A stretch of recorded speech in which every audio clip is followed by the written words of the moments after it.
low, ball 4. He's walked the bases loaded. Still nobody out.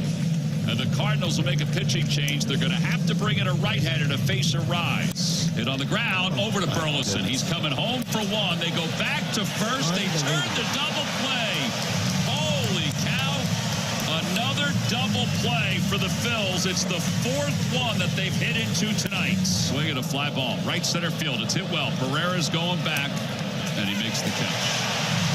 Phillies had him loaded with nobody out and do not score.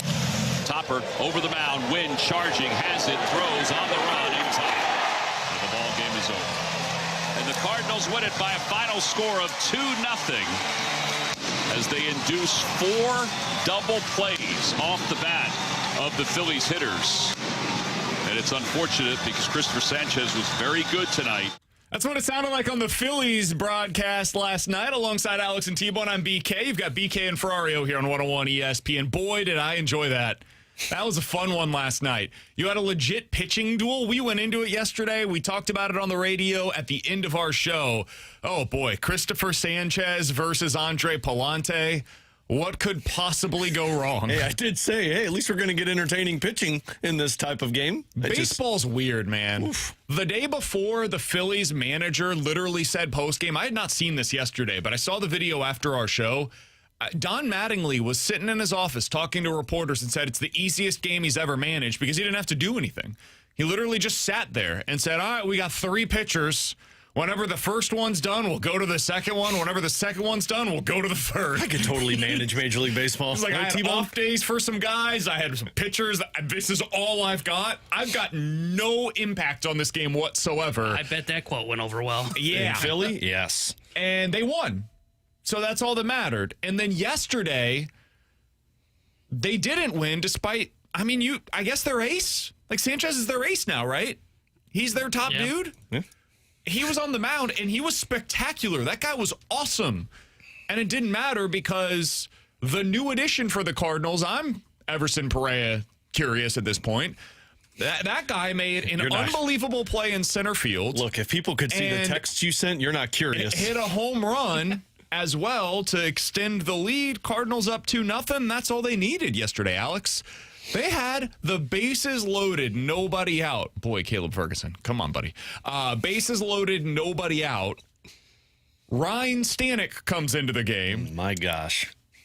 And they get out of it with nobody scoring. Just a ridiculous baseball game and a reminder that you can't predict baseball ever, and the Cardinals find a way to win against a team that has legit playoff and, in their opinion, championship aspirations. What'd you make of it, Alex? Look, I know where the Cardinals are at, and I know kind of how at least I feel about the Cardinals, that they're not a playoff team. That was a playoff game last night, and that is the type of excitement that you want to watch. Look, when Andre Pallante and Kyle Leahy take the mound, and I'll put McGreevy in there even through the rough stretch that he has gone through, to me, it's just pure entertainment because you know you're in for a tight baseball game. Difference when Matthew Liberatore pitches, you know that game's going to blow up at some point. Damn. So, like with Pallante, am I wrong? No. Well, I was there Saturday. I saw it. But only with Pallante, one inning blows up. That's fine, but one does blow up, and it blows the hell up. But with Pallante and Leahy, man, they are going to keep it competitive. And for a matchup like this, when you're going up against a team that's in a wild card and you're going up against one of their best pitchers,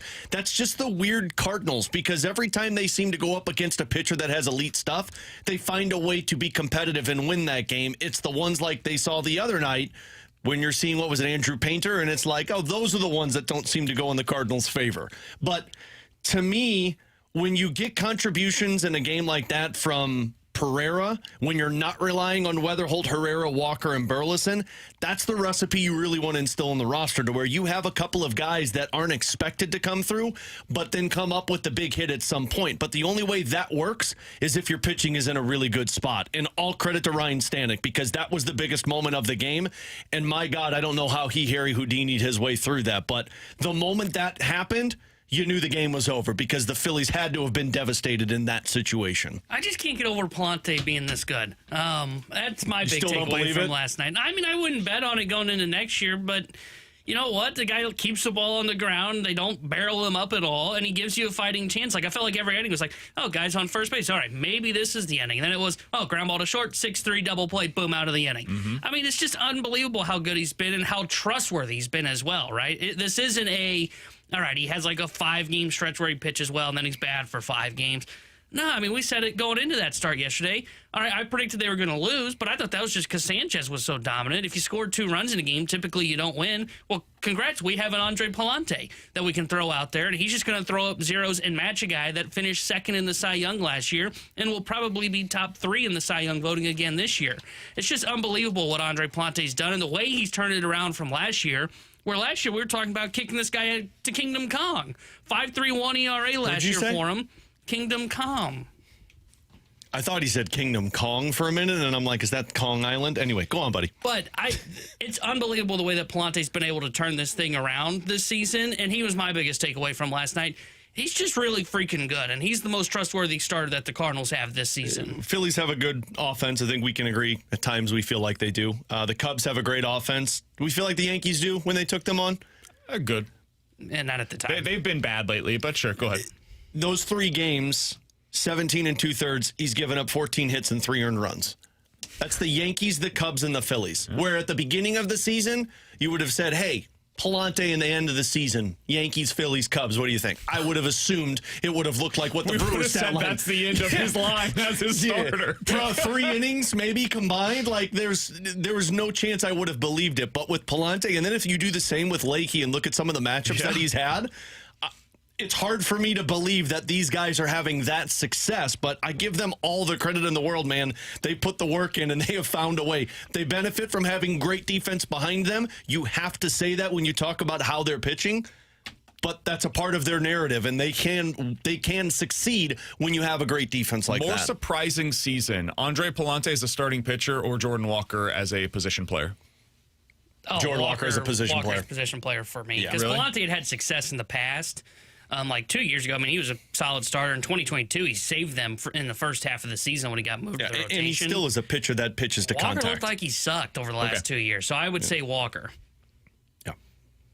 Pallante's regardless of how great he is, he's still a pitch to contact pitcher. That's hard for me to believe that it's going to sustain at this level. I thought Walker was never going to get to this level. How would you rank the top 5 surprises in a positive way for the Cardinals this year? Walker's probably one, right? How you put a positive? Yeah. I think there. I'd put Weatherholt too. I would not at this I'd put point. Pallante too, because he's Over been Leahy. really good. I think I'd have Leahy over I thought Pallante. Leahy would be fine. I would didn't. put Leahy at 3. I thought I'd I have know, Leahy you wanted at to 3. claim Taijuan Walker back in April. I mean, you guys were right on that, by the way. There was clearly more upside in Kyle Leahy than there was in Taijuan Walker or any of the other guys that they could have done with that spot. Leahy's been awesome, and I will fully take the loss on that. I was dead wrong with Kyle Leahy. I'd say Leahy 2, Pallante 3 for me. And then after that, Nathan Church. I know he hasn't been great, but I didn't know if he was a big leaguer.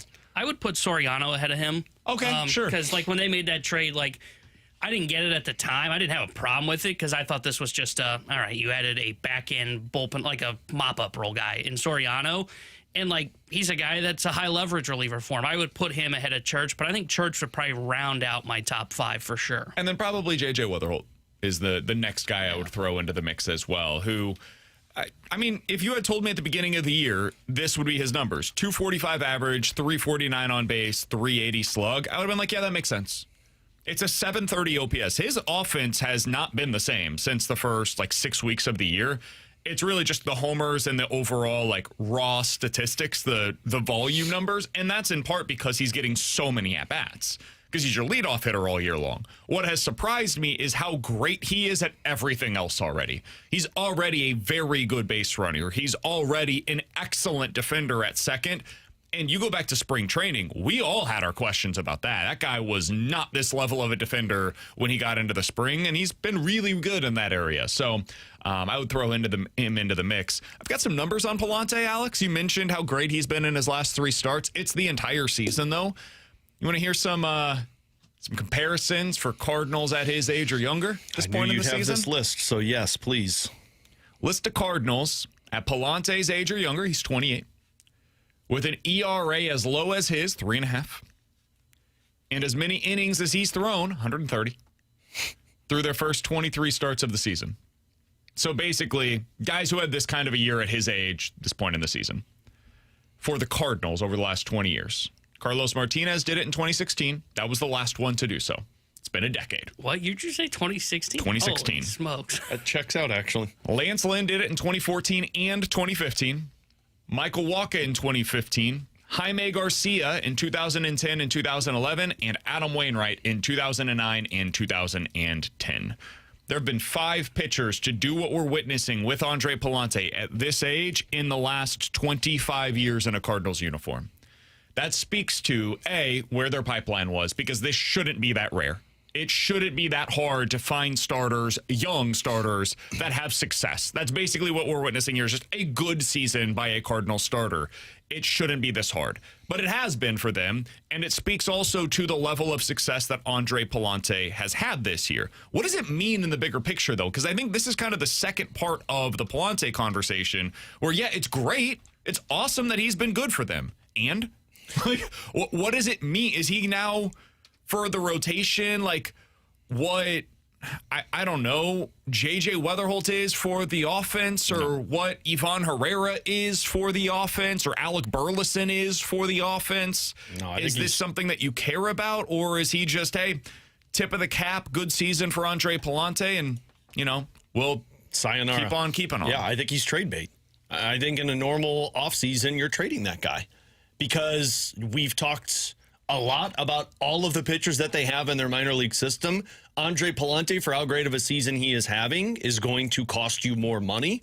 And at some point, you do have to move off of guys in a spot to open up spots for others. So I think, unfortunately, which is a weird thing to say for how great he has been, I think he becomes trade bait. The fact that Kyle Leahy is pitching as well as he is maybe makes it more possible to trade Pallante, because you've got Leahy that you believe can fill the Pallante role, and you can go get some assets for Andre Pallante. Would you consider extending him? No.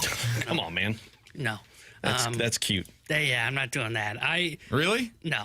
He's got 2 years left? Yeah, no. You could do like a 5-year deal? No. 5 years, 60 mil? No, Look, man. He's going to make like 8 probably next year, probably 10 to 12 the year after Washington that. could use a starter. So you're talking about a 2-year, $20 million deal. Stop You got to buy out 3 years of UFA. No. No. I wouldn't bet on his profile long term. 3 years, 40-ish mil. No. So 5 years, 65, something Why like do that. you always do this, man? Yeah. Why do you always go straight 5 to an years, extension? 50. No. 4 by 40. I could find anybody to do that position. Fine. Final offer, 3 years, 35.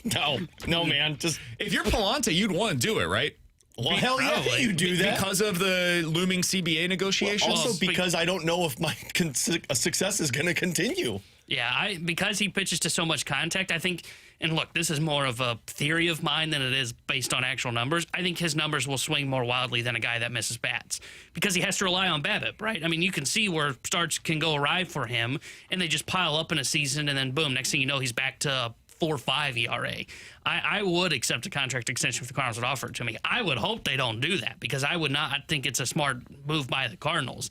I think you either bring him back on the $8 million or whatever it's going to be he gets in ARB, or you use him as trade bait, as Alex said. I think those are the two paths. Extension should not be one of the paths that the Cardinals are considering. YouTube chat, a few people are saying 5 by 20, 5 by 22 5 by 20, per. sure. Why not? He's not signing that. What do you mean? 5 220 a year. Oh, I thought you meant 5 by is what 20 they're saying. total. I'm No, like, sure, no. he's not signing $4 million. He's not getting that kind of money. No. Like that's one of the reasons why I do find him to be an intriguing extension candidate. The other thing is, like, if you signed him to a 5-year deal, I think he continues to be a trade asset for you.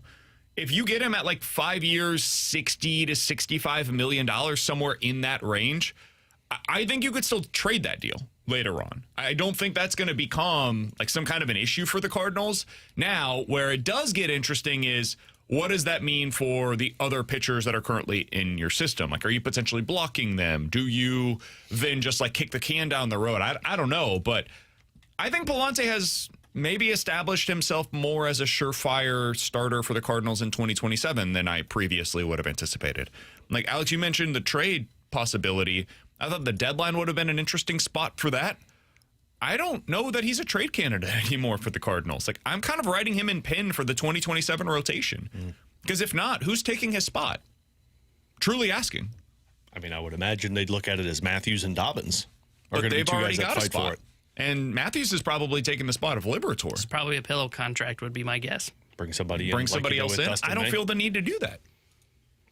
I think if you're trading Pallante, it's because you're thinking you're improving your major league roster, or you're getting something in return to the third base, center field, or you're getting, unless there's like some high-end prospect that they really like, right? Yep. I mean, it could be they find their next, I don't know, Frias like they got from Milwaukee. Maybe somebody offers up a high-end prospect that they look and go, well, you know what, we don't really want to go through the arbitration system with Pallante. We don't want to spend, like you said, $20 million over the next 2 years, we'll say, on a guy that pitches to this much contact when the game is swing and miss stuff. I don't know if it is, though, for back-end starters.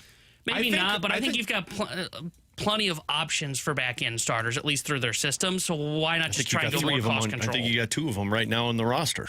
Who? Pallante and Leahy. I actually think Leahy might be their three. Number three. I think they'd be hoping, though, that maybe you get something higher up and it pushes him back. So a 3 could be a 4 in your rotation. Yeah, I just don't know. I don't know how they view that. The other thing is, guys, we've seen how long it takes to develop starters at the major league level. It was not right away that you saw, Andre Pallante become this. Kyle Leahy took time to become this. They might need time before Jurangelo Sainja becomes as good as Andre Pallante is right now. So I don't know. I find him to be a really intriguing option and an intriguing decision for what they're going to do this offseason. I don't think they will extend him, but I think he's maybe a little bit more of an extension candidate than we're giving it credit for because of how good he's been. And T-Bone, you mentioned the contact and the pitching to it consistently. He's also excellent at controlling that contact against him. Like I think there are numbers out there that say he's like a top 5 or top 10 pitcher in Major League Baseball at producing bad results consistently. This is over a number of years now. In terms of the quality of contact against, it's just really hard to square him up in a way that it isn't against most other pitchers. So he's an intriguing option. And what they do with him, I think, is potentially going to be one of the North Stars of the Cardinals offseason, however short it may be. Coming up in about 15 minutes, we'll get into some NFL quick hitters. 314-399-9646. That's the Air Comfort Service text line. We can also hear from you via the YouTube chat. As we mentioned, it's youtube.com/101 ESPN STL. We'll have Chris Kerber, the voice of the Blues, joining us in the 12 o'clock hour. But next, there were 2 additions that are trending in very different directions right now for the Cardinals. We'll talk about both of them next here on 101 ESPN.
The Cardinals have made a couple new additions since the trade deadline, Alex. One, Caleb Ferguson. I was excited about it. Excited's aggressive. Thought it was a smart move. $250,000 in international signing bonus money. That goes to the Reds. In return, they get a left-handed reliever with a sub-4 ERA for his career. He's old. He's not great, but he's been solid overall in his career. He's mostly been terrible. In the last 2 outings, he's allowed 6 walks and 1 hit, has yet to record an out. All right, let's get that money back. It's not what you want. We want a refund. Yeah, can we get that back, please? On the opposite side of things is Everson Perea, who Alex in his last 2 games, same 2 games as Caleb Ferguson, Has he came walked in 6 times? walked the world. No, he came in and finished out the game against, I guess, 2 games ago, where he made the final catch of the game to secure the win. It was an outstanding catch down the line in left field. And then yesterday has the great catch in center field, also hits the home run to freeze his lawn in center field, and ultimately is like the player of the game for the Cardinals in that one. Now, you might argue Andre Pallante, he was very good. Mason Wynn was very good. Ryan Stanek was very good. There were a lot of important moments in the game, but Perea's interesting, man. I mentioned it when they decided to sign him or claim him off of waivers. He's 25 years old, former top 100 prospect, has speed, has good defense, can play in center field, as we saw yesterday, hits the crap out of the baseball. His real carry tool is the fact that he hits for power. The one thing is he strikes out a ton, and there's questions about how that's going to work long-term for him, but just as it is for a guy like Joshua Baez. What have you made of the early going in what we've seen? It's, again, extremely early. It's only a couple of games, but what we've seen from Everson Perea, Alex? I've liked it. It's nothing that I'm going to get super excited, or as you have called it, Perea curious. I'm not going to get there. But look, I think when you're a team like the Cardinals are and you take chances on guys that are young, that haven't had an opportunity, it's the smart way to go when you're in the same position that the Cardinals are in. So I liked the chance that they took on it, and I am very intrigued by the fact of the power that he possesses and, frankly, the center field position. It's just a position that is a glaring hole for the Cardinals. As much as I liked Nathan Church early on this season, I just don't think it's sustained. He's a really good player, but probably nothing more than a 4th outfielder. You've got interesting pieces in the minor leagues, but I still think they're 2, maybe 3 years away from really contributing to the major league level at the center field spot. So that's where this Perea comes into play, and you give him a chance, and hopefully he succeeds with it.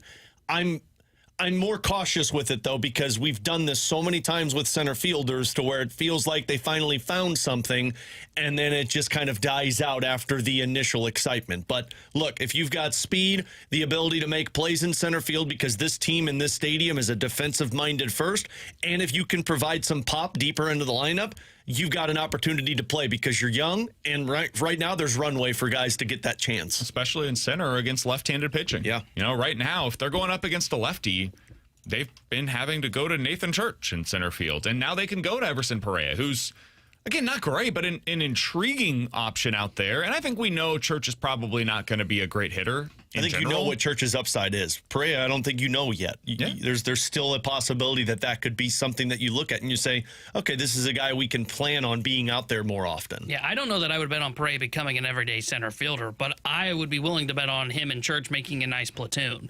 And the reason I say that, I mean, if you listen to the way that the Cardinals are talking and look at their actions too, I think they believe that Church is about to break through against right-handed pitching. They keep making reference to, hey, we like the process. We like the at-bats that he's been taking. We think that the numbers are eventually going to start to turn around. Look at the lineup today. He's batting 5th against Zach Wheeler. That's what I'm making reference to about their actions. They believe he's about to potentially break out against right-handed pitching. Now, we'll see what that ultimately means. To be fair, the other alternatives as a left-handed bat when they like going right-left are Prieto and Crooks in this lineup, and we know how they feel. I think they're saying that because this is all they have. They tried Crooks at 5 there for a couple games. And now, they learned the reason I'm saying that, the reason I say all of that is because I don't think they're going to solve center field over the next couple of years by one guy. I think they're going to have to do it by platoons. And I think this is their first try at this because they were able to get a right-handed bat. Then when you look at Pereira's numbers, I mean, he's been great now. Very small sample size of 39 plate appearances. He's got an 845 OPS against lefties. Now it becomes, okay, can we get Church to be a little bit better against right-handed pitching to where let's just say he becomes league average against righties, right? You don't even need him to be above league average. Now you're talking about a pairing out there in center field. And you can have a guy that can come off the bench, as we saw last night with Pereira. I think I don't know if he's as good as Church in center field, but he's very passable in center field, as you saw with that catch last night at the wall. I'm interested to see how this plays out over the final month and a half of if they can make this work as a platoon. I don't think Pereira is going to be a guy that is an everyday outfielder, but can him and Church make up a nice platoon in center field to where next year you go into the season going, all right, we like Baez in left, we've got Walker in right, and now we've got this platoon in center field between Church and Pereira. He's at least fun to watch. You know, he makes things interesting out there. He clearly has some defensive ability, which helps. That can be something that gets you onto the field. And then that allows them to experiment with, okay, where does this bat fit for us? Can he be an option for us, as T-Bone was mentioning, as a platoon in center? Can he be a guy that gets some runway in left field as well? It also allows for Jose Fermin to get more run in the infield for the time being. And they don't have to use him in center field the way that they were for a little while. I think he was fine out there. I don't think he was a huge negative. But if you're able to keep him more on the infield, Blaze Jordan now gets to just stick with first and third. Everybody just kind of fits into their natural positions. And one thing that they don't have, even if you don't view center field as like a huge position of weakness for the Cardinals, I do, but even if you don't, they don't have a right-handed option coming there. Like Baez, from everything that I've seen from people that follow it more in the minors, I don't think he's a long-term answer for you in center. I think he's more of a guy that's going to fit in a corner. And so there's not really anybody else that fits that criteria that hits from the right side. Ty Pete is interesting. I like him. He's a lefty. Even if you think that Victor Scott is eventually going to hit at the major league level, I'm skeptical. But even if you do, that's another lefty. So their options in center field right now are primarily from the left side. So this guy he offers you something that you did not have in your own system. And so he's a different kind of waiver claim than what you would typically get at this time of the year. There is some real legit upside. He could be somebody that legitimately makes the opening day roster in 2027 and is not just a filler for the rest of 2026. The guy that they got from Milwaukee for the trade, he's not predicted to be a center fielder. I think that's what Keith Law told us. Yeah, probably not, but he's also like 5 years away. Yeah, that's what I was asking. Like, if you think that might be the option, because he was right-handed, that's the future. But you're 5 years away from that, so you got to find a way to get to that point. You made the comp when they originally claimed him, and I thought it was a great one. It's Jakub Verana. You brought in the guy to say, you know what, let's see if this guy's got 30-goal potential. Because if he does, this answers a lot of questions for us. He didn't, and it failed, but we didn't bash the team for it because you tried it. It's the same thing with this Pereira right here. You give it a shot and you see what happens. If it doesn't work out by the middle of next year, well, then you wash your hands of it and you say, well, we tried. But if it does, it's a genius move if you're a rebuilding team. This is dangerous to do because I'm looking at the rosters right now in front of me, and so there's the potential of me forgetting somebody. But the only right-handed hitting outfielders, like primary outfielders that you have currently in your system, because the JC can play out there, but he's primarily an infielder. Joshua Baez, he's on the cusp, but again, as we mentioned, I think he's more of a corner outfielder than somebody that can play in center long-term. You have at Double-A, that's the only Triple-A guy right now, by the way. Everybody else is lefty. At Double-A, you have Travis Honeymoon and Zach Levinson. At the flamed out, I think. I think they've both kind of flamed out at Double-A. At the high A level right now, your right-handed hitting outfielders are... Yeah. Yordayin Pena. Who? I don't know much about him. Jose Suarez and Luis Pino. Again, I don't know much about any of those guys, just full transparency. At the low A level, it's Matthew Miura. Dude. You guys know much about him? Future stud. I heard this guy's got an incredible eye for the ball. And then there's Emmanuel Luna, who's at the rookie ball level right now. He is 17 years old. Isn't that the future Aaron Judge? Very excited about him. He's somebody like that eventually 5 to 6 might years be away. interesting. that is so far away that there are guys that they're going to draft within the next 3 years that will probably beat him to the major league. 2032 Cardinals World Series. So why did they claim a right-handed hitting outfielder who can play center fields, that has defensive ability and pop and is intriguing? This is why. They didn't have an alternative to this bat in their system right now, so you might as well find out what he can do for you. And so far, positive returns early on. All right, let's break down Caleb Ferguson. I understand it if you're somebody saying, Bryson Motts couldn't do that. I get it. I've got nothing else to say. But BK over here was like, oh, it's an intriguing trade. I will say this. I found it interesting. Was it Chaim Bloom who said it to us the other day that the Quinn Mathews discourse changed when they got Caleb Ferguson? Yeah. Well, he was the one that said that, right? Yeah. Well, this isn't going over well. I wonder if they still feel like that was the right call. I do. I still feel like it was a good move. It's been 2 really bad days, but boy, has it been 2 exceptionally bad days. I saw the look on Ollie's face. Yeah. I don't think he felt the same way. I didn't care about the move either way, right? Like maybe it's a international fine move. money. I know it's not a ton of international money. They also did not. I don't think they were going to use it. Like they lose that international money if they don't use it. And the international signing period is basically over at this point. So it is true that if you don't use it, you lose it. Correct. Yeah. My God. This lied to me in high The school. other thing that I didn't understand, I was like, I didn't really find it to be necessary You that we wouldn't had know another anything lefty. about that. You're cheaper by the dozen at home, man. Sorry. I didn't use it until I got to be older, all right? Okay. I thought I was going to Let's lose not have it. That's for the dad pod. T-Bump, go ahead. No, all I would say was I don't care about the move all that much because, like you said, use it or lose it for the international money. The other thing too is like it wasn't a necessary need to do it either. Like you could, if you're selling at the deadline, guess what? You don't really need that second lefty out of your bullpen. So either way, I don't really care what happened with Ferguson. It's just been ugly to watch and painful to watch. I mean, they could have seen Quinn Mathews. They chose Ferguson, and they get the extra year. They get the extra year of control on Quinn Mathews. Yeah, so you bought $200,000, got you an extra year of just Quinn put Mathews. Bryson Motts in that spot. I agree. Have you guys seen what he's done lately? Don't really care. I saw what Caleb Ferguson's done in the last 2 games, and I'll take the shot on it. I Motts wonder. Has been bad, hasn't he? He had been. I don't know what he's done most recently. Let's take a look real quick. In his last outing, he went 2/3 of an inning. Okay, that's a good start. And gave up 1 hit, no runs. He has a 3-game scoreless streak going down at the minor league level. Ferguson does too. Now he has combined for 1 strikeout in those 3 appearances, but no walks. Most notably, no walks over the last 3 outings. So command? No walks in his last 4. Now, the previous one, he did allow 3 hits and 3 earned runs, but no walks. Would you rather give up the hits and the earned runs or the walks and the earned runs? Oh, hits. Easily. Amen. Walks are infuriating, man. Yeah. This has, I would imagine, I don't know how you would research this, but I can't imagine there's another reliever in recent Cardinals memory that has failed to record an out and has allowed 7 consecutive base runners to reach. That's got to be getting close to a I don't know. record. There's been some bad relievers that have come. 7 consecutive, dude? I mean, didn't Maybe what's not his the face? walks. The walks would be the thing that would really. Didn't Jared Schuster get close to that? Yeah, Schuster would have done that potentially. 6 walks with 0 outs. Like, Zero. There's been some like really bad relievers that have come through. I think you're underestimating how like bad wasn't relievers Junior have been. Fernandez like terrible for one? He Like had a really terrible day. yeah, like Spectacularly he bad might be day. one that like would fit in that category. I'll see if I can find the answer to this question. We'll get to that and hear your questions coming up in about 15 minutes. NFL Quick Hitters is next on BK and Ferrario.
Tanner Hendrickson here with the Sports Center update brought to you by Saliga Heating and Cooling. Cardinals shut out the Phillies last night 2-0 in the rubber match. Their 3-game set is later on this afternoon. 1:15 will be first pitch. Zach Wheeler on the mound for Philadelphia. Kyle Leahy will get the start for St. Louis. The Sports Center update was brought to you by Saliga Heating and Cooling, a Daikin heating and air conditioning dealer.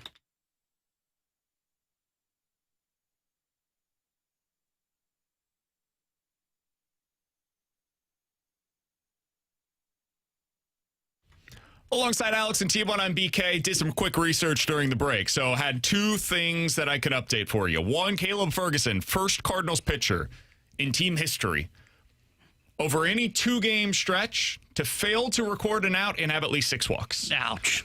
So that's not what you want. Second thing, At least you're in history. if you expand it a little bit, you say, all right, we'll give you an inning. 2-game stretch, you get at least you get an inning or less. So you record 3 outs or fewer, and you walk at least 6. He's the first guy to do that in 70 years. The last guy to do so was Tom Chaney back in 1957, when he, over the course of 1 inning, 2 appearances, walked 7 batters, allowed 5 earned runs. The fact that Caleb Ferguson has only allowed 1 earned run in this stretch is a minor miracle. So that's your Cardinals history for today. All right, Alex, let's get into some NFL quick hitters. I was listening yesterday to NFL Live, and on there it was Kevin Clark, who I think does really excellent work. He was talking about why we view Jalen Hurts differently than we do basically any other quarterback. Guy's been to multiple Super Bowls, was a big driving force behind why the Eagles won one of them. You look at his regular season statistics, and generally speaking, he's been pretty darn good. He's had some great playoff games as well. But then you look at something like the recent athletic quarterback tiers, and he's like 17th. Why do you think it is that we view Jalen Hurts so differently than most other quarterbacks around the league, where he's 57-25 in his career? He's won a Super Bowl. He's been to 2. And I don't think most people view him as a legit top-tier quarterback. Yeah. My thought would be he's just not your typical quarterback that heaves the ball downfield and can make those throws. He's a running quarterback that has benefited significantly off of the tush push. I would imagine people don't like the tush push in the NFL, and because he has had so much success in terms of continuing drives and scoring touchdowns, a lot of his numbers are inflated because of that, and they don't view him as the same light as guys like Josh Allen or Lamar Jackson, who not only can run, but also have the ability to throw the ball downfield and make big plays.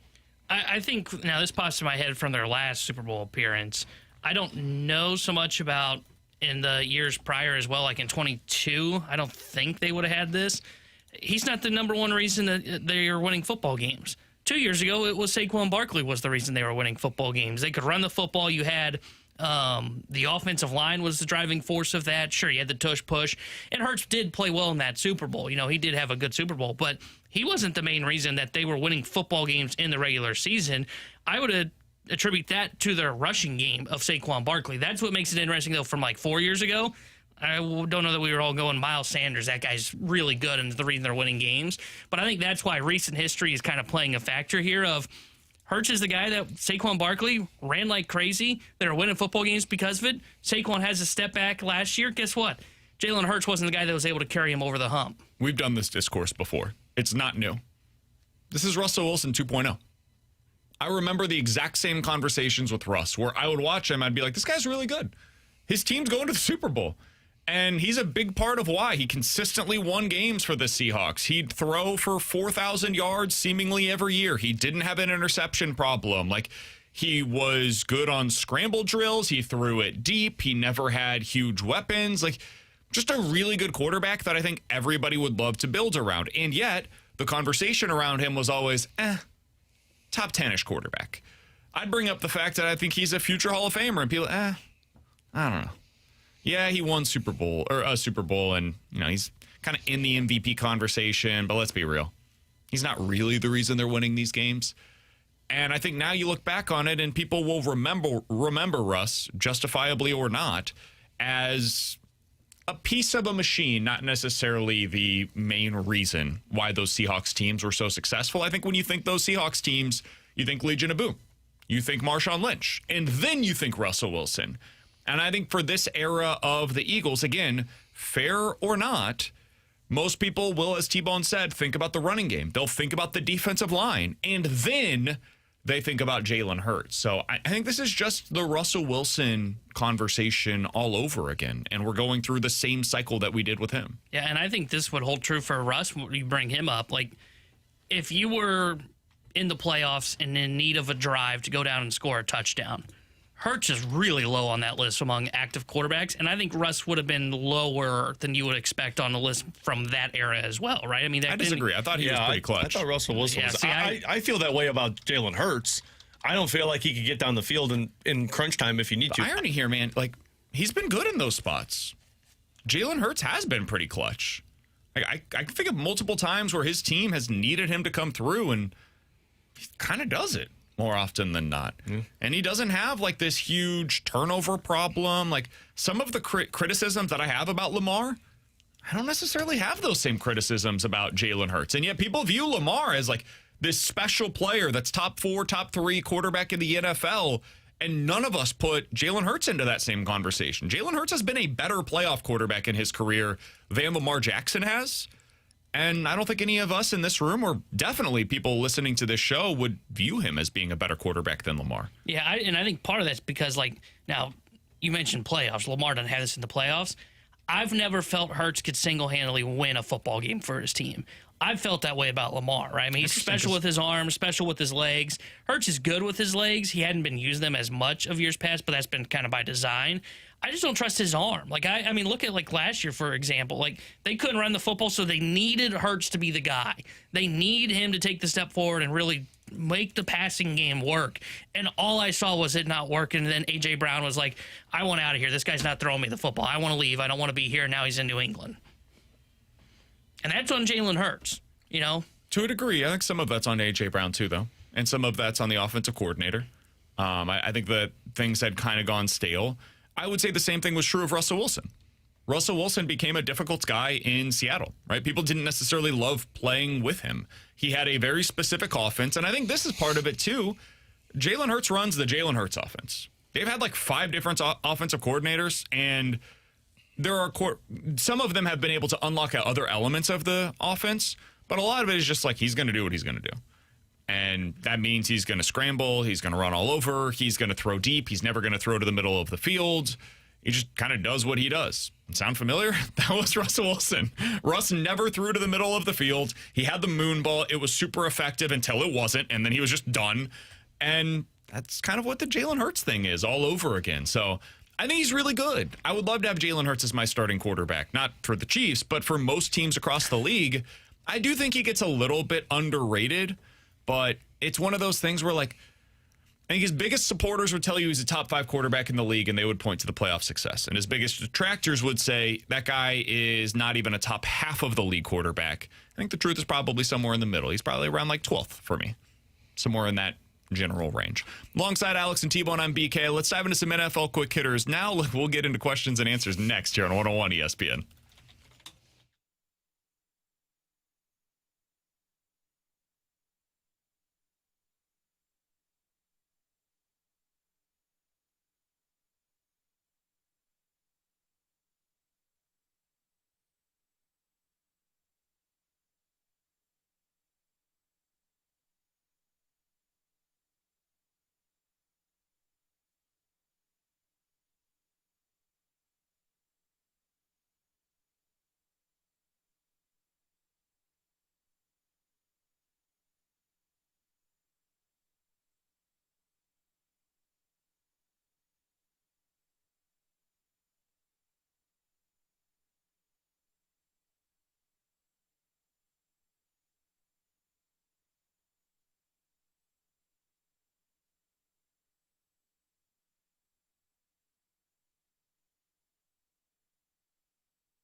314-399-9646 is the Air Comfort Service text line for questions and answers from the 725. Guys, I saw an Elliot Friedman tweet about the Blues and the Canes revisiting trade talks involving a potential player. Is this true? Hashtag need my Blues hockey fix. If they saw the one that I saw, I don't think he ever mentioned that the Blues were rehashing the conversation. He basically said right now it's off and on to where Carolina's talking to him, and then they're not talking, and they're talking, and then they're not talking. So I don't think Nikishin's getting traded. I think Carolina's going to do the same thing with Nikishin that they did with Necas. He has no leverage. He signs a contract that gets him 2 years, pays him what he thinks he's worth, around like $6 or $7 million, and then they try and trade him this upcoming season at the deadline or next offseason. I don't think he's getting traded this offseason. From the 636, would Mayu, Carbonneau, and a first-round pick be enough for Nikishin? No. I think they're going to want a forward back in return. One, I think they're going to make you take on that Jesperi Kotkaniemi. I think they would want an NHL forward back in return. I think it would have to probably be Mayu and Neighbors. Would you do it? I don't think so. I think that's a lot. Yeah. I don't think I'd give up Neighbors for Nikishin. He doesn't obviously want to be there. I think I'd just wait out Carolina until they decide to move him and see what the best offer is. I'd still do Lindstein. I would still do Pew Suter. I would still throw in anybody not named Carbonneau in my minor league system. From the 636, would you rather see the Cardinals and Blues both make a deep playoff run this year, or for St. Louis to get an NBA team? Deep playoff run. I would do that too. Agreed. It would be one of the most unlikely stories in recent St. Louis history if the Cardinals are able to go on a deep playoff run at this point. And then you put the Blues from the season that they missed the playoffs to go on a deep run this upcoming season. Oh, yeah. Yeah. That'd be incredible. That'd be a year. And just playoff sports in general is just better, right? The atmosphere is better. The watching those games is better. And, like, don't get me wrong, it'd be cool if the NBA came here. NBA is like fourth on my list of the professional sports leagues, so I'll take the playoff Tanner run. would need a cigarette and a sandwich after that year. Oh, you're not kidding. Imagine, though, how much buzz there would be. Now, CBA negotiations. Yeah, I was going to say, it kills off pretty quick. But imagine how much buzz there would be about the Cardinals if they're able to go on a legit run in the postseason this year. Now, again, we all think that's unlikely, highly unlikely at this point, like a minuscule chance. But in the event that they were able to do so, that means they're able to come back from 3.5 down in the wild card from now until the end of the regular season. Then they upset somebody, whoever that may be. Probably at this point, the Braves, I would guess, would be their first round opponent. Actually, probably the Dodgers. Really? Dodgers would be in the wild card round today. Really? Yeah. Mm-hmm. Yeah, they're not leading their division. No, they are. They're not. Oh, they're wild they're card. currently tied with the Braves. But the Braves have the tiebreaker right now. There you go. So one of those two is what you're likely to see in the first round. Let's say it's the Dodgers, and Give they me upset the the Dodgers. Can you imagine what that would be like here in St. Louis if the Cardinals went to L.A. and beat them in a 3-game series, then followed that up, I think, Milwaukee, by right? traveling to Milwaukee and beating Milwaukee in a 5-game series, and then maybe losing in Game 7 of the NLCS against one of the Cubs, Phillies, or Braves. What a letdown, am I right? Yes, but also, what a run that would be between now and then. What a ride that would be. Was 2019 all over again with an extra round. That's what I just heard there. Because 2019, they weren't supposed to beat the Braves, and they did, and then they got destroyed by the Nationals. They weren't supposed to, but that was less unlikely than this. Fair. And you would have beaten the Dodgers. Yeah. That's a big part of it. That's massive. If this team's able to, get to the playoffs and then beats the Dodgers in a series, dude, this city would be going crazy. And then that NLDS, given what the buzz has been around this team this year, which is not nothing, that NLDS, they would have some pretty good crowds, I think, going up against the Brewers here at home. Yeah, I don't know. They get in the playoffs, I think they're sold out. You don't think that there would be a big crowd for Cardinals versus Brewers in the NLDS after? This week was a playoff caliber series, and there was nobody there. No, it's not. Yes, it is. The Phillies are directly in front of you for this wild card. This is not the same as going to the playoffs after coming off of a series. Everybody's bought out on At that point, the team was in a very different spot. I don't think they would. I don't think it would be sold out here in St. Louis. If they won the series against the Dodgers, I don't think so. Really? I disagree. I think they sell out. I think they sell out the first home game. I think that's a crazy thought. I would love to see it because I would be fascinated to see, A, I love playoff baseball, and B, I'd love to see the reaction.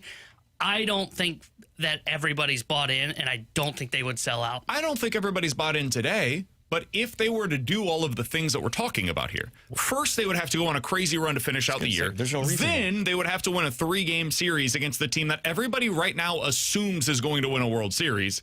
And then they would be playing against the Brewers in a 5-game series in their first game back home since beating the Dodgers in the playoffs. Yeah. Like, Also, the idea that wouldn't then result in them selling 10,000 more tickets than they did yesterday.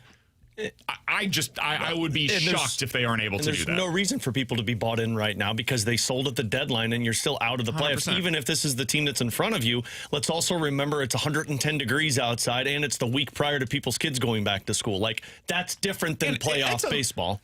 When you said it's 100, it's 100 degrees outside with 100% humidity. Yeah, that's why I said 110. Sorry.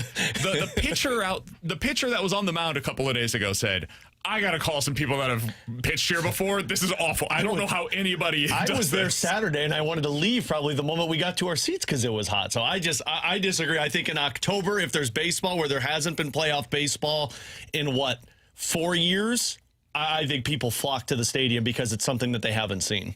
Yeah. Tanner. Somebody said, oh, man, BK was talking about how this is on the Mount Rushmore of St. Louis runs. That's a tough Mount Rushmore to crack, man. Yeah, the Blues 2019 run is probably if up. If we're just No, talking about in the last 25 years, the Rams early in the 2000s would have been one. The 06 Cardinals, the 2011 Cardinals, the 2019 Blues. Yeah.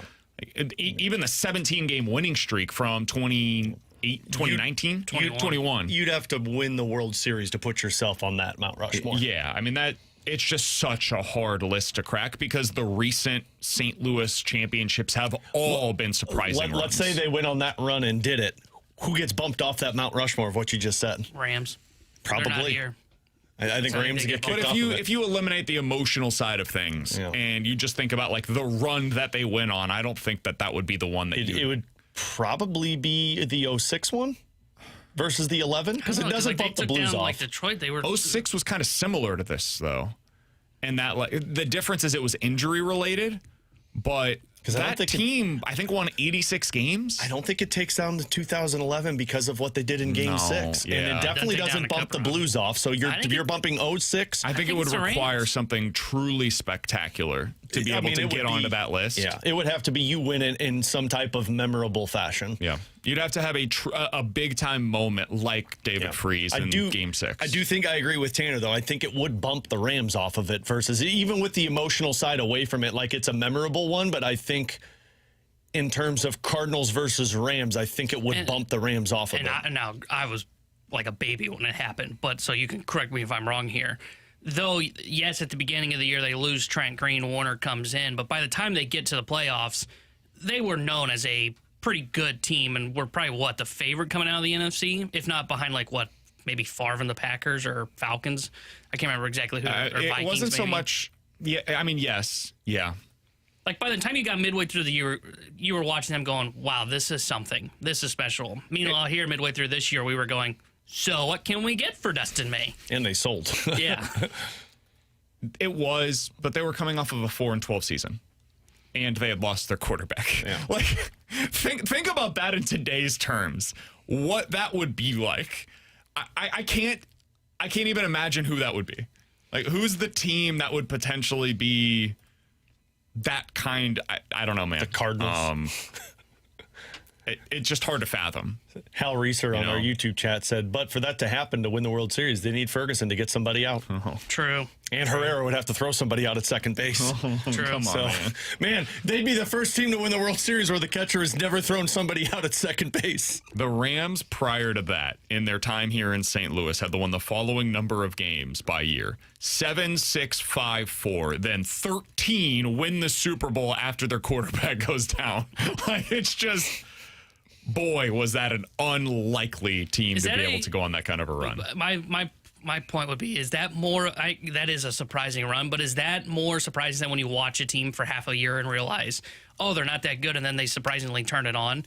Like, I actually would enjoy more of the midseason turnaround than the beginning of year turnaround. That Blues one was so much fun for me because I wrote that team off in November. I wrote that team off in January where we were talking about losing to get that top pick. That was 2011, right? Yeah. 2011 was kind of this, except even further back where people had completely written them off. And there was only one wild card at that point. And they go on that crazy run to get in, and then they need to go on another run to get through. So that one is probably number 1 or 2 on the list. It's that and 2019 for the Blues. Yeah. Those are the two that I would say are like right now at the top. Yeah, you don't take them off. And then probably 06 Cards 3 and then the Rams 4 is probably the way that you would go about it. Kind of where I would. But the Rams one, man, like that. It was just so unlikely. I think the only thing recently that you could probably compare it to is like the Patriots last year going on the run they did. Yeah. Where they ultimately end up in the Super Bowl and everybody's like, how the hell did that happen? And it was because they had an MVP candidate at the quarterback position. And they had so many memorable games. Like every game had something from it that you look back on and it's like, damn, I can't believe that happened, including the cherry on top, the tackle of the Super Bowl victory. Yeah. So, like, it's hard to knock off from that, which is why I find it so fascinating. Like, they could go on a run. I don't know if it knocks any of those off. I agree. I don't think so. I think you're arguing it. Coming up in about 15 minutes, we'll talk a little bit about Mizzou. They could earn the benefit of the doubt on the defensive side of the ball if they figure out how to replace all of the starters that they lost. We'll get into that coming up here in just a little bit. But next, is this going to be the last full start that we see from Kyle Leahy this year? We'll talk about it here on BK and Ferrario.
I really wonder, Alex, if today is the last time that we see a traditional Kyle Leahy start. Now, even by those standards, I'm not sure that you will see a true traditional Kyle Leahy start. I don't think he's going to get above like 80, 85 pitches today.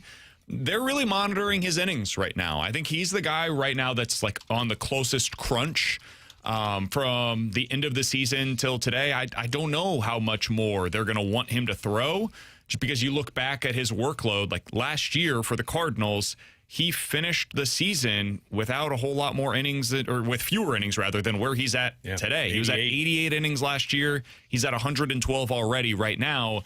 And the Cardinals would tell you it's not so much an innings thing as it is a like high stress innings situation.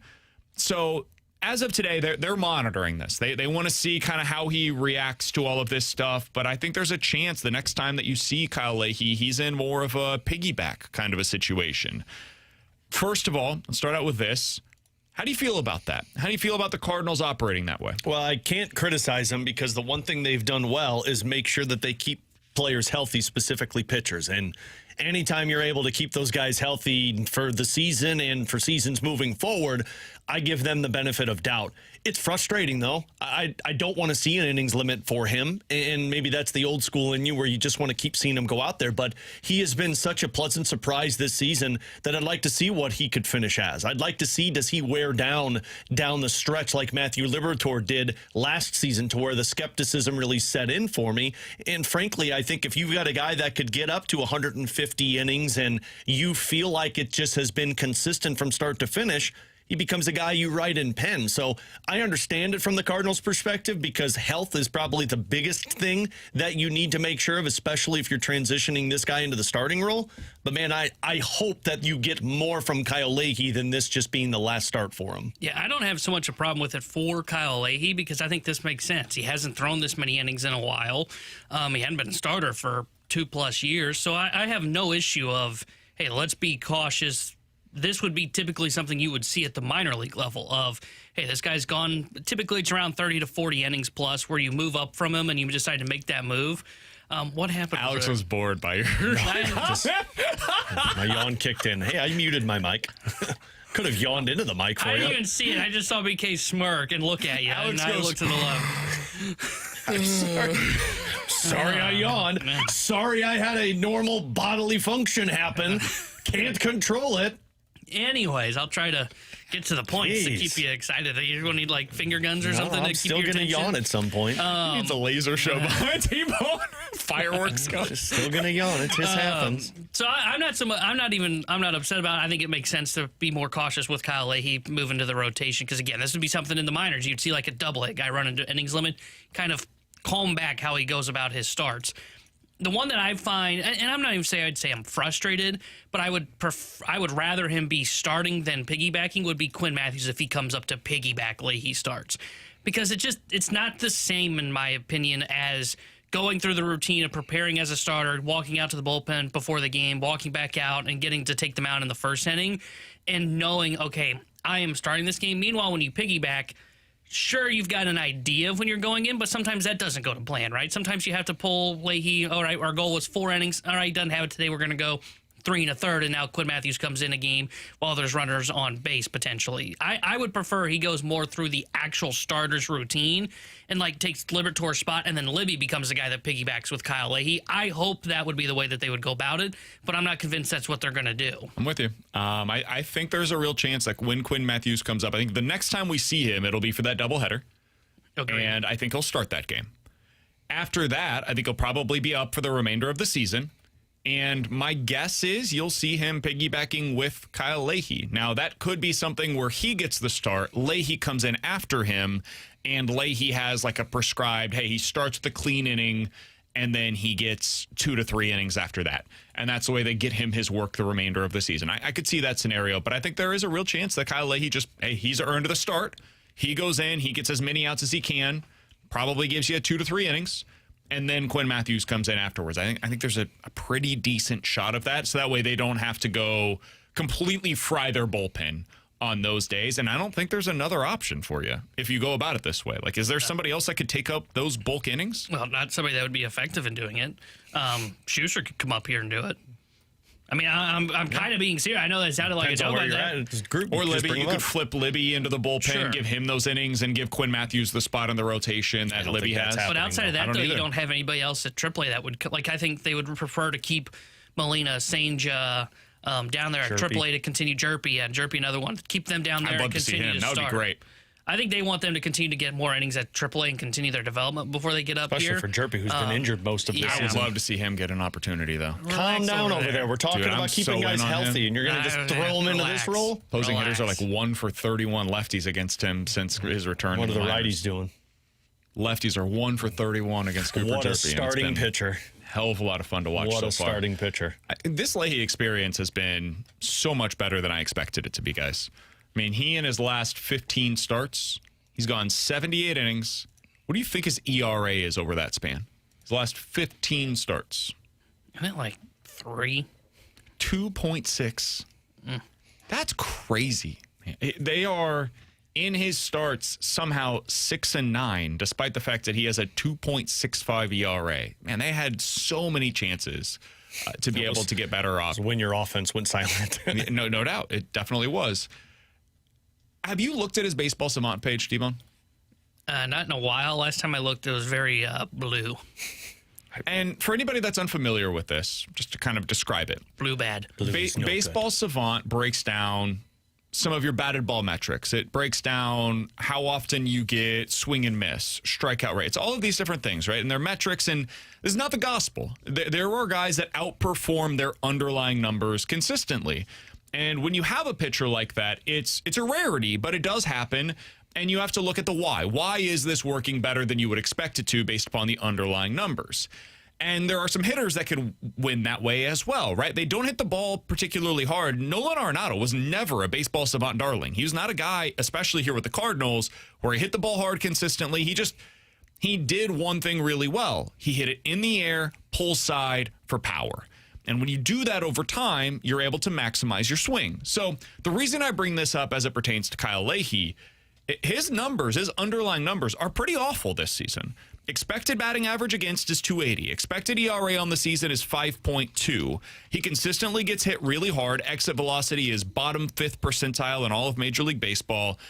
People barrel him up a lot. He doesn't get a lot of swing and miss. He almost never gets chase outside of the zone.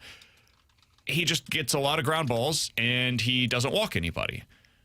Some of this is based upon what he did in the first half of the season where he wasn't quite as good. You look back at this is back when I was calling for him to be replaced in the rotation. You look at what he did in his first 5 or 6 starts. He had a 5.5 ERA. It was pretty bad. Then he figured out his routine. He settled in, and starting basically May 1st, he's been good ever since. What do you make of this, T-Bone?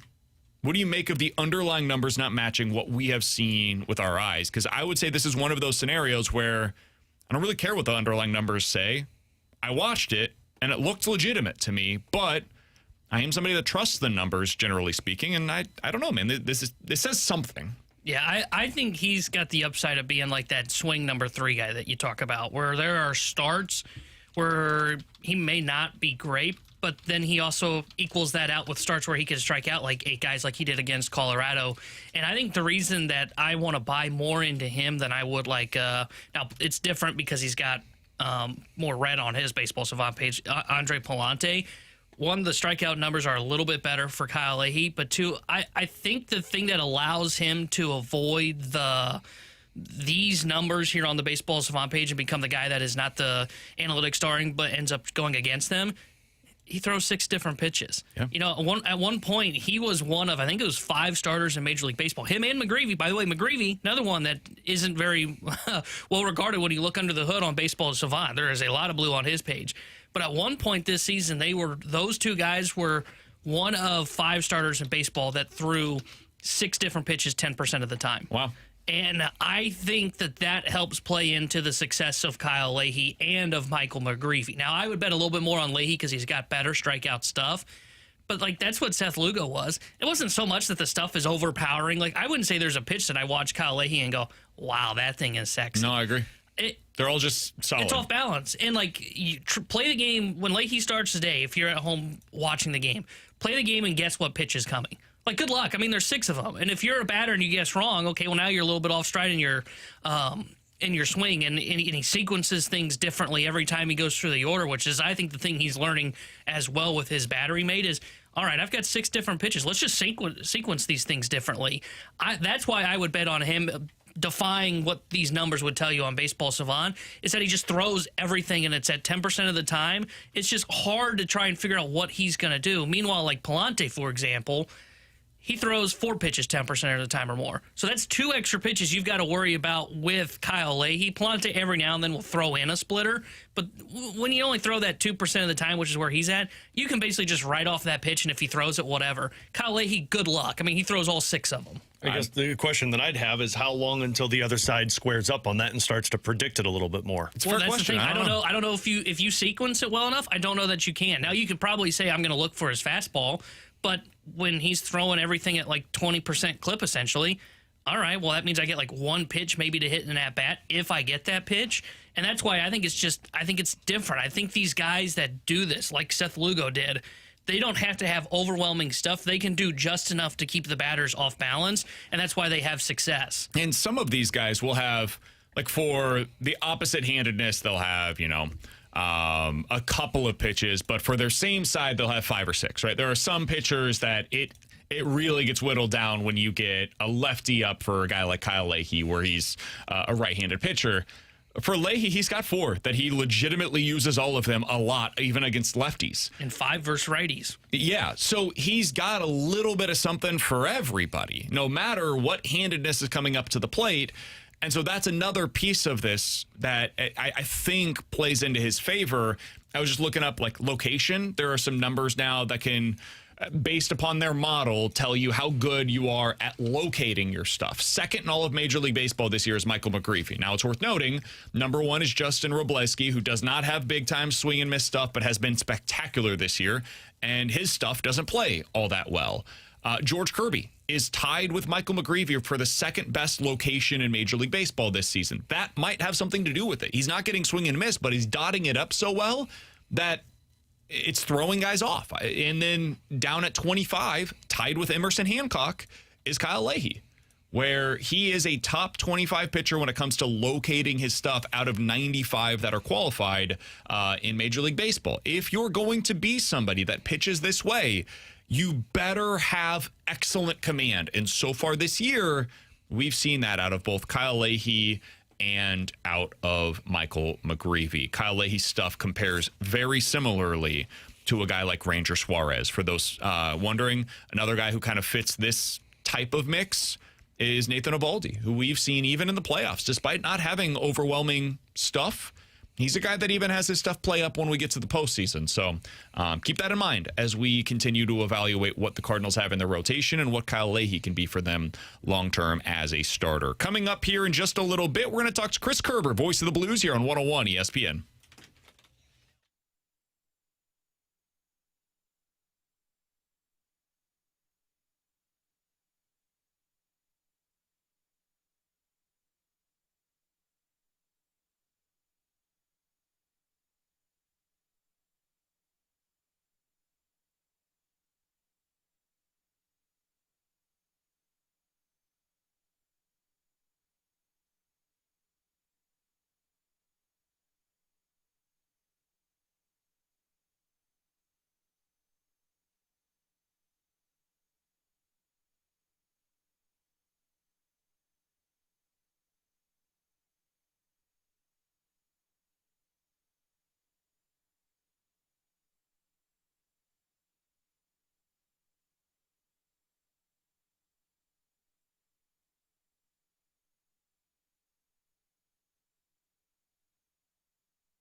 Hey, being a lifelong St. Louis, and one of the things I get asked is, tell me something about St. Louis that maybe somebody doesn't know.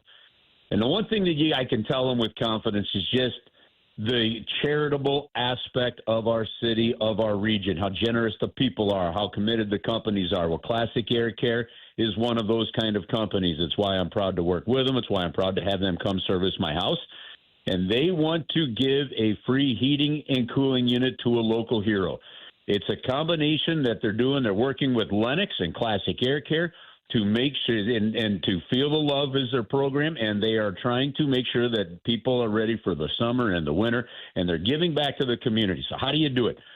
Log on to classicaircare.com. If you know a local hero, it could be a first responder, it could be a military veteran, it could be a teacher, it could be a nurse, it could be anybody that just is good and gives back to their community and does things for people.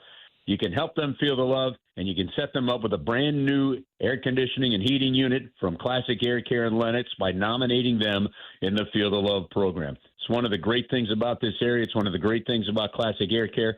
And by the way, that's why you use them. If you are in the market or you need a new unit yourself, or maybe you just need some maintenance done, keep Classic Air Care in mind.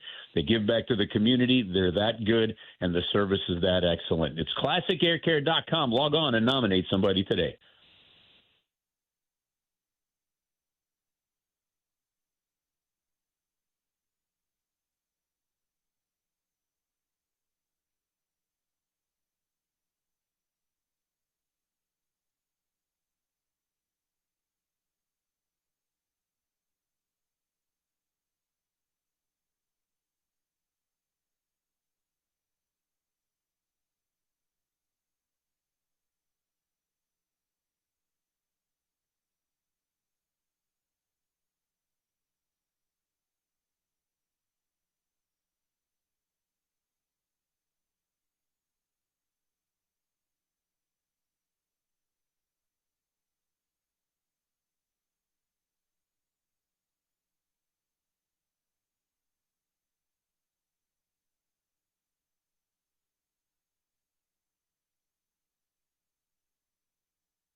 Tanner Hendrickson here with a Sports Center update brought to you by Saliga Heating and Cooling. Cardinals shut out the Phillies last night 2-0 in the rubber match. Their 3-game set is later on this afternoon.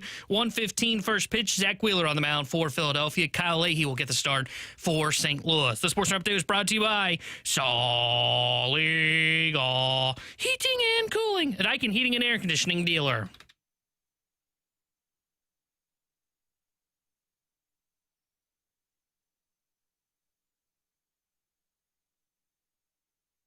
Alongside Alex and T-Bone, I'm BK. Happy to go out to the Callier and Thompson hotline. The voice of the Blues, Chris Kerber, joins us now on 101 ESPN. Kerbs joins us each and every Wednesday on BK and Ferrario. Kerbs, appreciate the time, man. Let's start out with this. So the Cardinals announced yesterday that they are going to go back to their Navy caps on the road. They did so because fans overwhelmingly said in a poll that they had conducted, hey, we want this. This is something that we would really like to see. Is there something like that for the Blues that you feel like fans have been clamoring for over the years that could be of interest to them? Is there anything else like that that there was with the Cardinals with the Blue Caps? Ooh. You know what? I think the biggest thing in the NHL, I'm telling you, I'd say that I probably get, if of all the questions I get, that are repeated questions or things people want to know, I bet you this is probably top 3 over the last 10, 15 years. The glowing puck on the ice. No. That's God, no. That's it. No. This one's easy. This one's a lot easier than that. I think fans want to see the home teams wear the whites back at home again, and they like it when the other team's colors are wearing the darks on the road. This is a change the NHL made. It's got to be 15, 20 years ago now, right? I think. And if there is one general overarching comment, question, whatever, that I get over and over and over again. It's, will the NHL ever go back to wearing the whites at home? And the reason is fans really enjoy seeing the different colors of the teams and the darker colors coming in. And so I guess that might be the one thing that could be somewhat close. I assumed it would be bring back the clown jerseys, right? The red retro jerseys, make those the permanent ones. Who doesn't love the 90s, Curbs? They have brought those back from the retro thing. They've been immensely popular. Alex, you and I have talked about it. My kids love them. I told you the story TJ Oshie told me once, man, those things are sick. I wish I could have worn one. So the original vibe that those jerseys gave out and the way the fan base didn't care for them a whole lot, I'll tell you what, with the younger generation, that has definitely changed. But no, I'm not even, guys, I'm not even kidding you. I think the question I get asked the most and have probably been asked the most in my career is, do you go to every single game? I've never fully understood that one, but I guess, there's something I'm missing. But that is the guy who does play-by-play for the Blues go to every single game. That is, it's literally to be fair, I get asked the most. I do think there are some broadcasts that would like to be able to answer that with a no. With cost cutting that has been taking place. Right. Yeah, no, listen. And nowadays you can almost understand it after COVID and all that other stuff. Prior to that, but then again, it's just not, maybe it's just not as common knowledge as I would have thought or something like that. Having said that, easily, the second question I probably have been asked the most of any of them is that, will the NHL please go back to wearing the whites at home? Do you think they should? I'd love to see it. Yep. I would love to see it. I don't have the marketing numbers. I don't have the research numbers. I don't have the all that stuff. But would I love to see it? Absolutely, I'd love to see it. And I think the Blues have maybe the cleanest and best white jerseys in the National Hockey League right now, without a doubt in my mind. But they are just awesome every time I see them. But yeah, I think it'd be a good change to see happen. I'd like to see it for a while. Who do you think has the best sweaters in the NHL, Curbs? Who would you have at number one on that power rankings? I'm going to eliminate the Blues from this list. That feels like an unfair. Did you realize when you asked the question that it was a bad question? I figured the voice of the Blues would probably go that direction. Hey, we just spent 5 minutes talking about the Blues jerseys. Hey, who do you think's got the best jersey there, Curbs? Yeah, guys, for me, I just think it's. When you go, I think you have to go original six, and I just think the classic Toronto Maple Leafs or classic Montreal Canadiens. Now that's not going to be the popular marketing one with the kids who love the teal of the Kraken or love what San Jose has done and all that other stuff. Okay, so I realize I am not talking to that demographic here, but and geez, and Alex, you're gonna probably come across the table at me. It's hard to argue with the Blackhawks jersey, too. I was legitimately just going to ask you that, Curbs, because I know how much you don't like the Blackhawks, but I don't know how you don't see the Blackhawks, especially the red jersey with that logo, and don't just get the feels of the history of it. Yeah, it's those. When you look at those three, and I just for some reason I don't feel the same way about the Rangers, maybe as those three, but. When you look at them, it's sort of like looking at, don't ever mess with the birds on the bat, right? You just don't. There's greatness and time and history and everything, and those three to me, clearly are right there. The Red Wings have always had that for me too, and you grow up hating that jersey, but that winged wheel when it's the white jerseys, which that goes to your point of those white ones being so classic at home. That's what I think of. You think of Lidstrom and you think of Yzerman and Shanahan. So the winged wheel is another one that you look at and you're like, man, it's just the retro vibes. And I think a lot of people have those jersey favorites when it comes to their childhood or remembering the sport, because that's how I am with the red jerseys with the Blues. It's like that was my childhood, so I look at those and I think they're iconic because of that. Yeah, we'd like to apologize to the youth for that. Yeah, that's their fault. Kids these days. Kids these days, am I right, Curbs?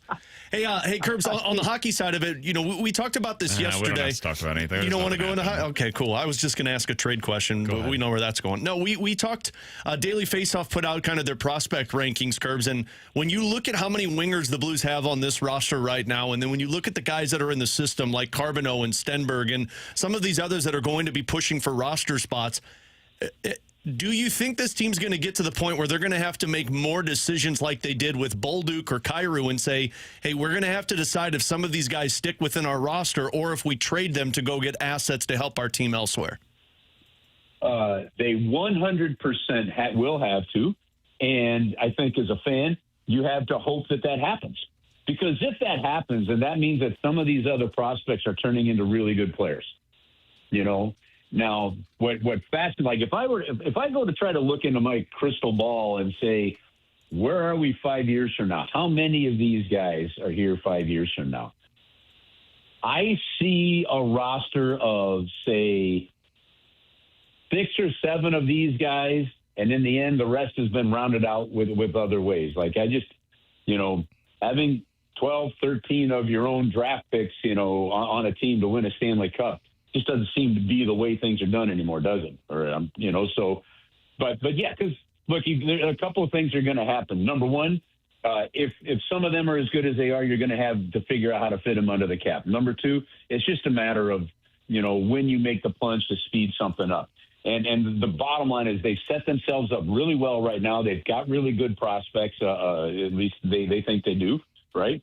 And if some of them start to step into their own, then and you're hoping that over the next 2 years, 3 years, this team gets to the point where they're looking for that, that Neuendijk trade, right? That'll go to a lot where, they gave up again, let it get Neuendijk, but it won them a cup, right? With a Tage Thompson for Ryan O'Reilly trade. Yeah, they gave up Tage Thompson, right? But they got Ryan O'Reilly and they got a Stanley Cup. At some point in time, some of these prospects are going in a deal to make that kind of move happen.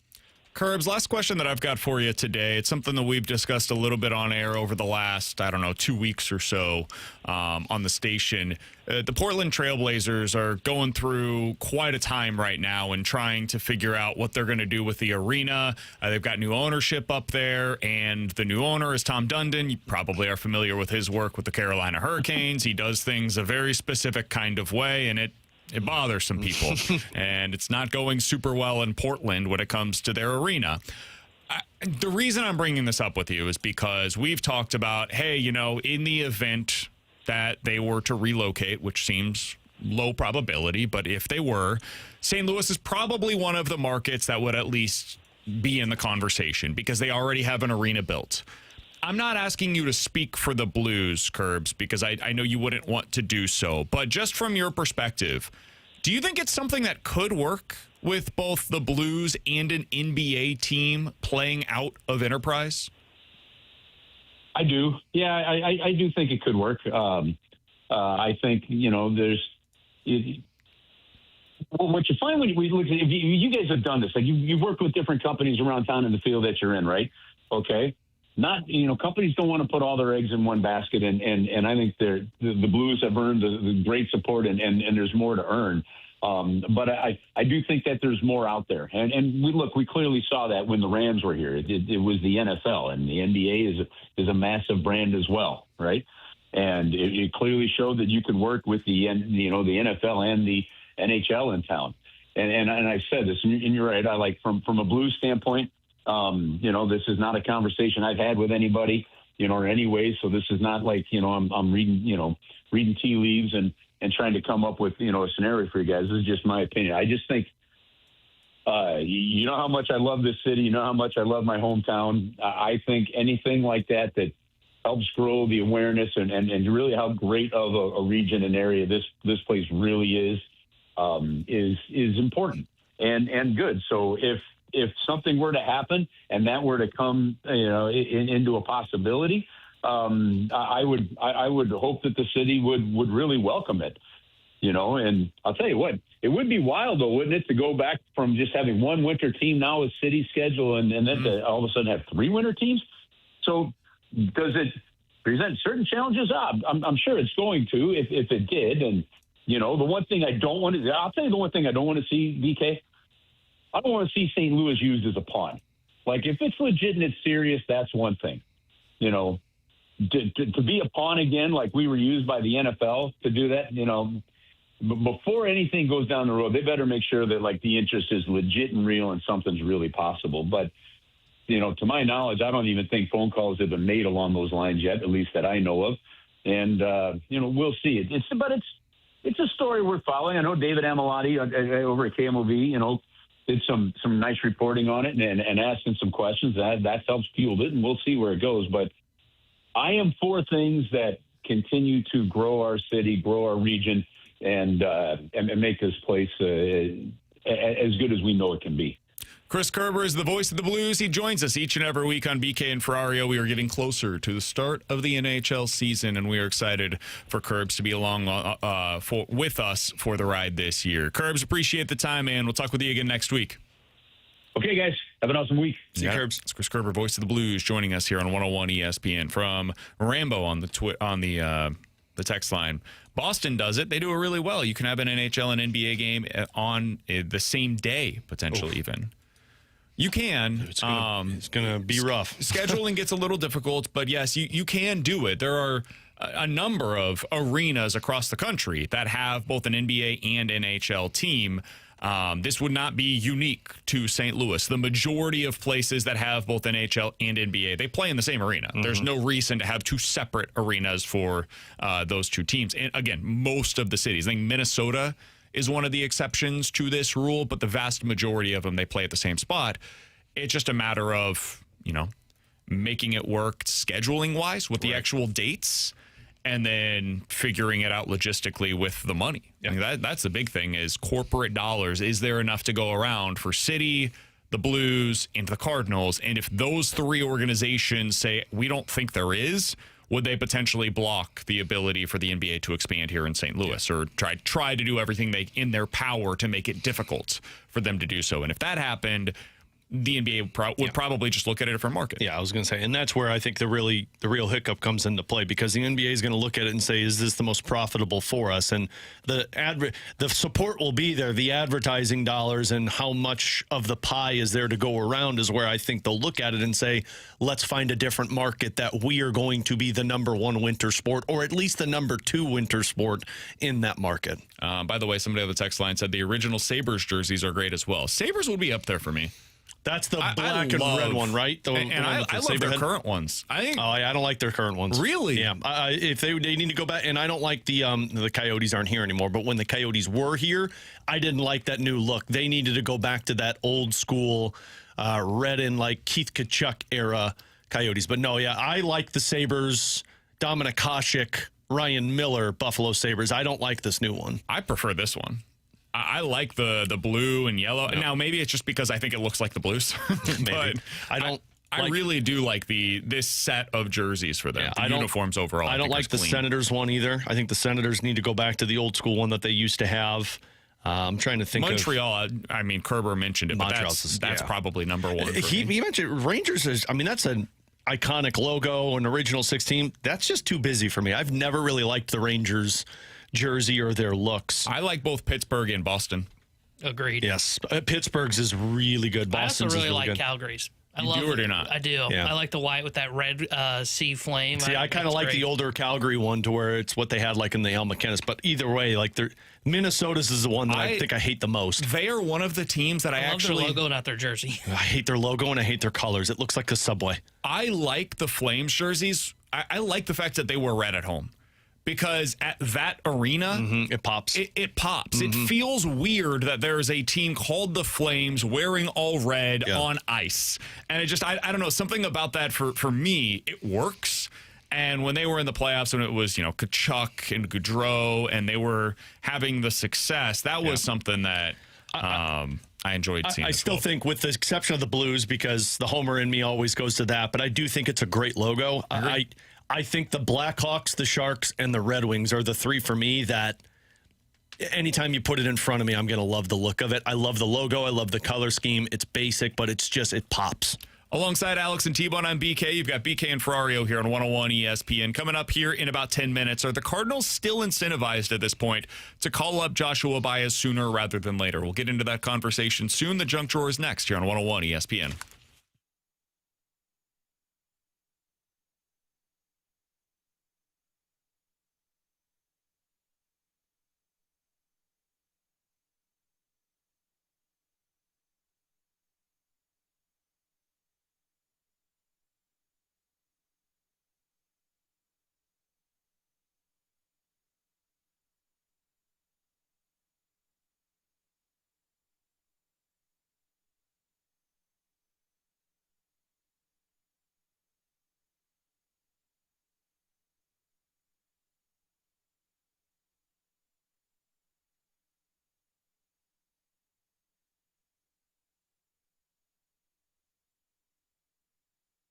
It is time for you to unlock your inner champion, and the place to do so is with my friends over at Victory Men's Health. Check them out today online at victorymenshealth.com. That's where you can see all of the different services and the supplements that they have to offer. Again, victorymenshealth.com is where you go. For me, I take advantage of their supplement shop. Each and every month, they send me a new pack ready to go at my front door. It's an incredibly easy process. I actually reached out to Victory Men's Health just the other day to get a little bit of a change in my supplements. Are going to make that switch for me in the next month. It'll be directly shipped to my house. I don't have to go to 3-4 different places to be able to get all of those different supplements. It's been a little bit of a hassle when I've done that in the past, and when you travel, you end up having to put them all together in some kind of an organizer. This is great. It's super easy. You just rip off the next one. It's all in a personalized package ready to go for you. That's what I do for you. Maybe it's testosterone optimization or weight loss goals that you're trying to meet. Maybe it's sexual health. They've got all of it at Victory Men's Health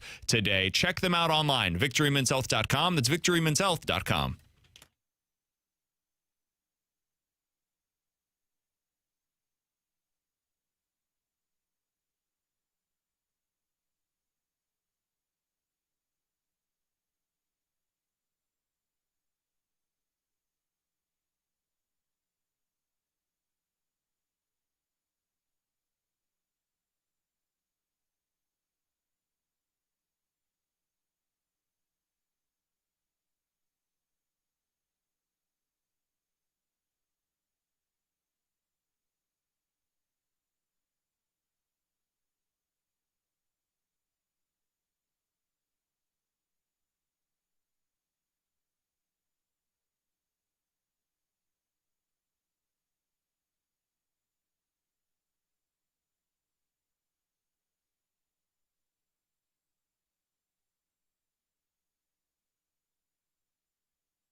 All right, first of all, I want to say this. I've got my eyes on this Lakers story.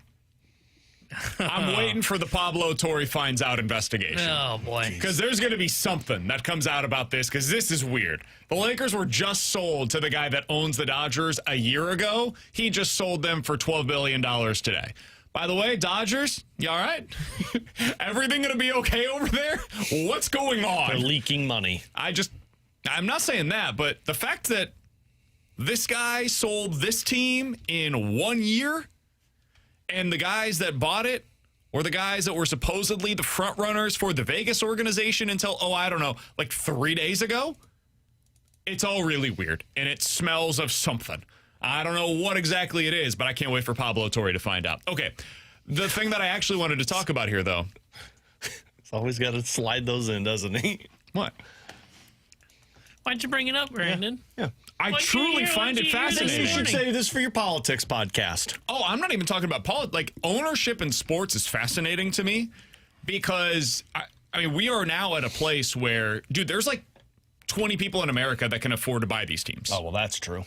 And for most of them, they can't do it without somebody else jumping on board with them. You're going to have controlling stakes from multiple people and really like groups, or it's got to be like the guys that own Amazon, or like people that are stakeholders from, like oil money. Like that's what it's going to come to. Well, let's start a GoFundMe and we'll just all the fans buy the. This is something that I've got my eye on for the future, Alex. Like, are we going to get to a place where countries own teams? Like it's the valuations on these things are so astronomical now. The Lakers just sold for $12 billion with a B. They were $10 billion a year ago. So, yeah, there's going to be a lot that comes out of this, especially as some of the original ownership groups are, I mean, just to be totally candid, are dying off.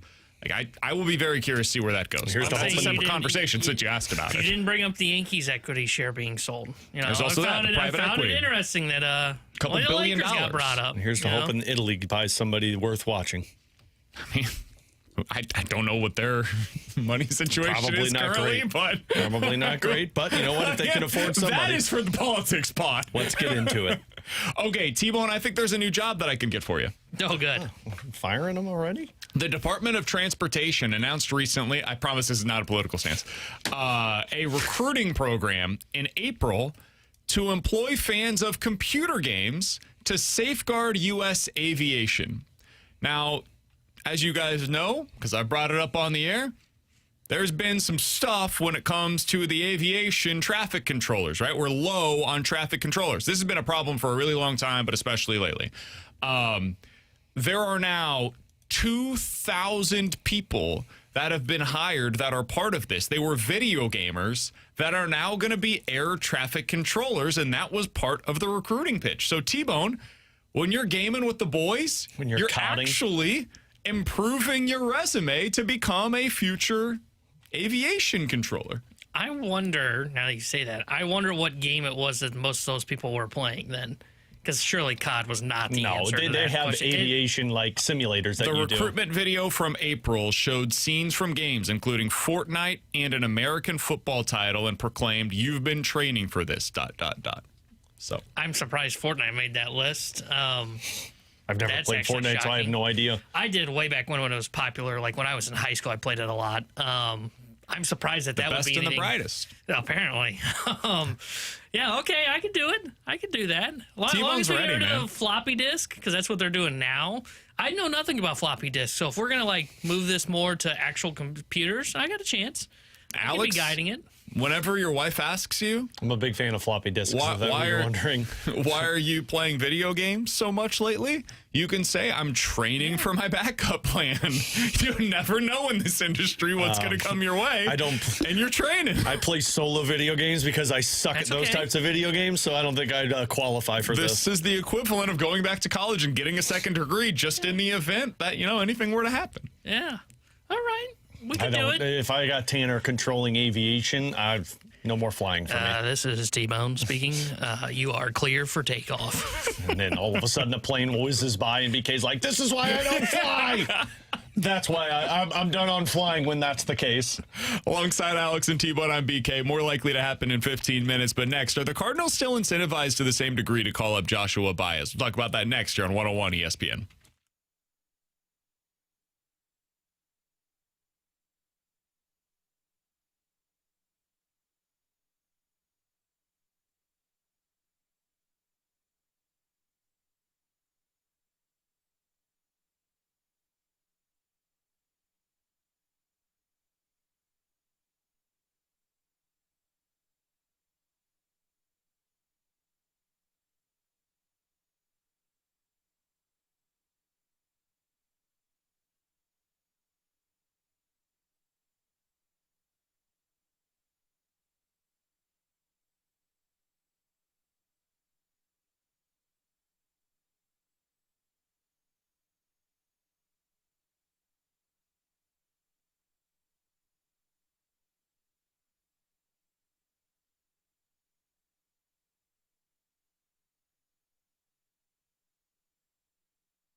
With Alex and T-Bone, I'm BK. So I feel like a lot of us are kind of circling this weekend as a date that would make some sense to call up Joshua Baez. The reason being that is when he can come up and it no longer counts against his Rookie of the Year eligibility for 2027, right? If he were to play the entire season next year and has a good year, wins Rookie of the Year, Cardinals would get draft pick compensation. If he were to come up like today and he stays up the rest of the year, that would not be the case. He would use his first year of eligibility, which there's just no real reason to do that. There's no incentive to get an extra couple of days of seeing him at the big league level. It wouldn't make sense. Alex, I think previously we thought about that, and yeah, okay, that's when you do it, right? You traded Lars Nootbaar, you opened up the spot in the outfield. There's everyday playing time. He's a right-handed bat. Makes all the sense in the world. Do you still feel that way? Based upon his performance, which has, dipped a little bit, still good, but not quite what it was earlier in the season. And also the need at the major league level, now that they do have Ferrario, who we saw yesterday, right-handed bat, can play center field, has some interesting skills, some interesting traits. Is there still the same urgency or incentive to call up Joshua Baez starting this weekend that there was, a week ago? No, I don't think so. I think them going after Pereira kind of told me that, they're not going to rush Baez up to the major leagues. We'll get a guy that can play here for the rest of the season. And, if Baez forces our hand, great, but we'll wait until the rosters expand for us to decide if we want to call him up. And two, hearing Heim talk yesterday when he was on with us, it just does really feel as if the Cardinals aren't viewing this as, well, we got to get this guy up here right now. Let's let it continue to marinate. We like that internal competition. You've got a lot of outfielders right now in terms of Pereira and Nathan Church and Jose Fermin, who's been playing out there, and now Cesar Prietos with the team. I think they view this as, we've got internal competition here. We know Baez is going to get here, so let's not force the issue. Let this play itself out, and then once the rosters expand, then we can look at Baez as the option to put up here with the team. Yeah, I would want him to be up here as soon as possible. I get it. There's not technically a necessary need to do it, but I think the more games he has, the merrier for the rest of the year, because I liked what they did in 2023 with Mason Wynn, where shortstop was clearly a spot they had available. Mason Wynn was a top prospect at the time. And the moment that they could keep his Rookie of the Year eligibility, they said, all right, let's call him up and let's get him these big league reps. He can be with our big league hitting staff. He can learn his way around the big league ballpark. And he just gets to experience what it's like to go up against major league pitching, because it is a significant step forward from AAA to the major leagues, as we have seen with countless examples over the last couple of years. I would want him to get up here and experience that. I would want him to be here with Brant Brown, working with the hitting staff here in St. Louis to work on the things that is probably going to see happen to him when he gets here, which is he's probably going to strike out a lot. And he's been playing better of late. It's not what it was back in May and June, sure, but he's been playing better. He's not on one of those cold streaks where he's striking out a ton and not hitting for average and not doing damage. I would want him up here, especially because there is a clear hole out there in left field of you can get him playing time every day and get him the reps that are needed here, and then that way he can go into the offseason and go, okay, here's what big league pitching did to me, here's what I need to work on. If there wasn't already a decision on the 40-man that was made with him, I could actually see the rationale as to why you would not bring him up. I could understand saying, hey, we don't really have to make a decision here yet. If there's not a season, at least if it starts late, Baez can still play next year if we don't put him under the 40-man. So let's just leave him down in AAA for the rest of the year. We'll see what we've got in Pereira. We'll see what we've got in Prieto. We'll see these other guys and give them a chance regularly to get those at-bats. And we'll just allow Baez to finish out the season, have a full year at AAA to experience that level. And then we'll kind of see where we're at by opening day of next year. Odds if we play a full season, he'll start with the team next year. But since he's already on the 40-man and that decision has already been made, that's not a potential, issue or roadblock for them. So I think they should call him up this weekend.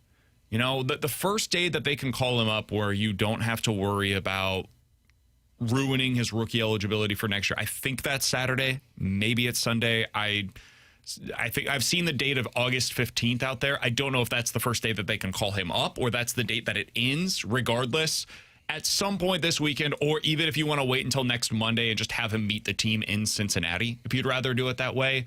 You've got the doubleheader next week as well. He'll probably get a decent amount of playing time in that series, I would assume, because they're going to want to get guys off of their feet. I think that's probably when you see him. You also have Imanaga on Sunday, so maybe that's where you get it. Where, hey, August 16th, Imanaga, lefty on the mound. You've got Pereira and Walker and Baez as your starting outfields on that day. You got three righties. Just load up the lineup with right-handed hitters going up against Imanaga. I could see that as well. But I do think you should see him down the stretch of this season, and I think that should be as soon as this weekend and as late as next week. Yeah, I agree with you. I would love to see him up here. I just don't think the Cardinals are going to view it that way. I think the Cardinals are just like, if we don't have a spot to put him in every single day, then let's just let him keep doing what he's doing and wait. Do you not think they do? I think they have a lot of bodies that they just keep rotating through that I don't know if they'd look at it and say he's playing there every single day for us. You see, I think if you're saying we have a bunch of bodies, that means you don't have a body. Oh, I agree with that, but I don't know if they'll look at Baez as. I think they view it that way. I don't think they view like Pereira as a roadblock. I mean, based on our conversations around the team when we were down there earlier this week, I got the sense, BK, that's not a roadblock for them. Agreed. And like, it's kind of like BK had alluded to. One, he's on the 40-man, so it's not like this is we got to make a 40-man move. And two, there's not anybody that you're looking at going, well, we would rather get answers on this guy first before we call up Baez to be out in left field. Like third base, they're doing that right now with Prieto. I think it's a little ridiculous. I think we know what Prieto is. They don't, so they want to see a little bit more of him. Same with like Blaze Jordan. You know what Fermin is at this point. I mean, they've learned Fermin's a good ball player, so it's not like you need to get him reps out in left field. Same with like Brian Torres, for example. Here's a question for you. We all think that they're going to call up at some point in the next few days Ramon Urias, right? Yeah. When that happens, who goes down? Prieto. Okay. If they do that this weekend and then they call up Joshua Baez, who goes down for Baez? Probably Torres would be my guess. You are really right-handed heavy suddenly. Yay. We've been looking for right-handed hitters for a while. But you are really right-handed heavy. Your only lefties now that would be off of the bench are crooks. It's just crooks. It's why when they brought in and I guess in this scenario, Church. It's why when they brought in Perea, I was like, I kind of think that's Baez's spot. And as the season progresses, then maybe they'll get to the point where they bring Baez up to get a few reps. I don't think it's a get him up here now. I think it's a in September we'll give him a shot. Yeah, but I wouldn't. Otherwise, why bring Perea in? I wouldn't, because there's upside potentially there. I mean, I think that's why you take that lottery ticket. Sure, but I mean, we're saying that, and he's not in the lineup today against a righty. Like, I think they're viewing it as, let's give him a shot versus lefties, and then maybe if he plays well, then we can slowly. But I think they look at it as Perea and Church. Yeah, I agree, and you don't lose any of those guys in the case of you bringing up Baez. Like, is Brian Torres really a guy that we want as an obstacle to block Joshua Baez from starting every day in left? Do you really, at this point of the year, look, maybe they're still in the playoff race. It's not Torres, it's Fermin right now. Yeah, you're not seeing Fermin's Torres the one anyway. That's starting regularly in left field. And I meant like the guy you option down. Like, I think they'd be fine if they moved Fermin to the bench and they can use him in the super utility role, which is kind of what they're doing now. Who would you use him for? What do you mean? Like, who's he coming in to replace in the scenario that we're presenting? Jose Fermin? Mm-hmm. I mean, they probably look at him maybe as a better at-bat, pinch hit for the catchers potentially later down in the road. They'll rotate him in and get starts when they want to give guys off. That we're talking about. Just crooks? I mean, all of them. I mean, I don't think they like any of their catchers when they go up to hit outside Herrera when he's catching. Like when Crooks Pages starts, doesn't play anymore, basically. Yeah, or like last night, like Pages started, and if you want to pinch hit for him, maybe they go to Fermin as the guy they. I just think if you're bringing Baez up, you're putting him on a bench and playing him occasionally, and I don't think you do that. He's playing every day, and I think you move Fermin to the bench, and I don't think they care about getting Fermin. I think they've learned Fermin is a good utility player to have, and you don't necessarily need to get him at bats. And I would also add this: if you're going to Baez, and it's a fair point from BK that you become very right-handed heavy. At that point in the year when you call up Baez, now they may push back on this, but I think they kind of showed their hand a little bit earlier in this series against Philadelphia where they got caught in between, as we talked about.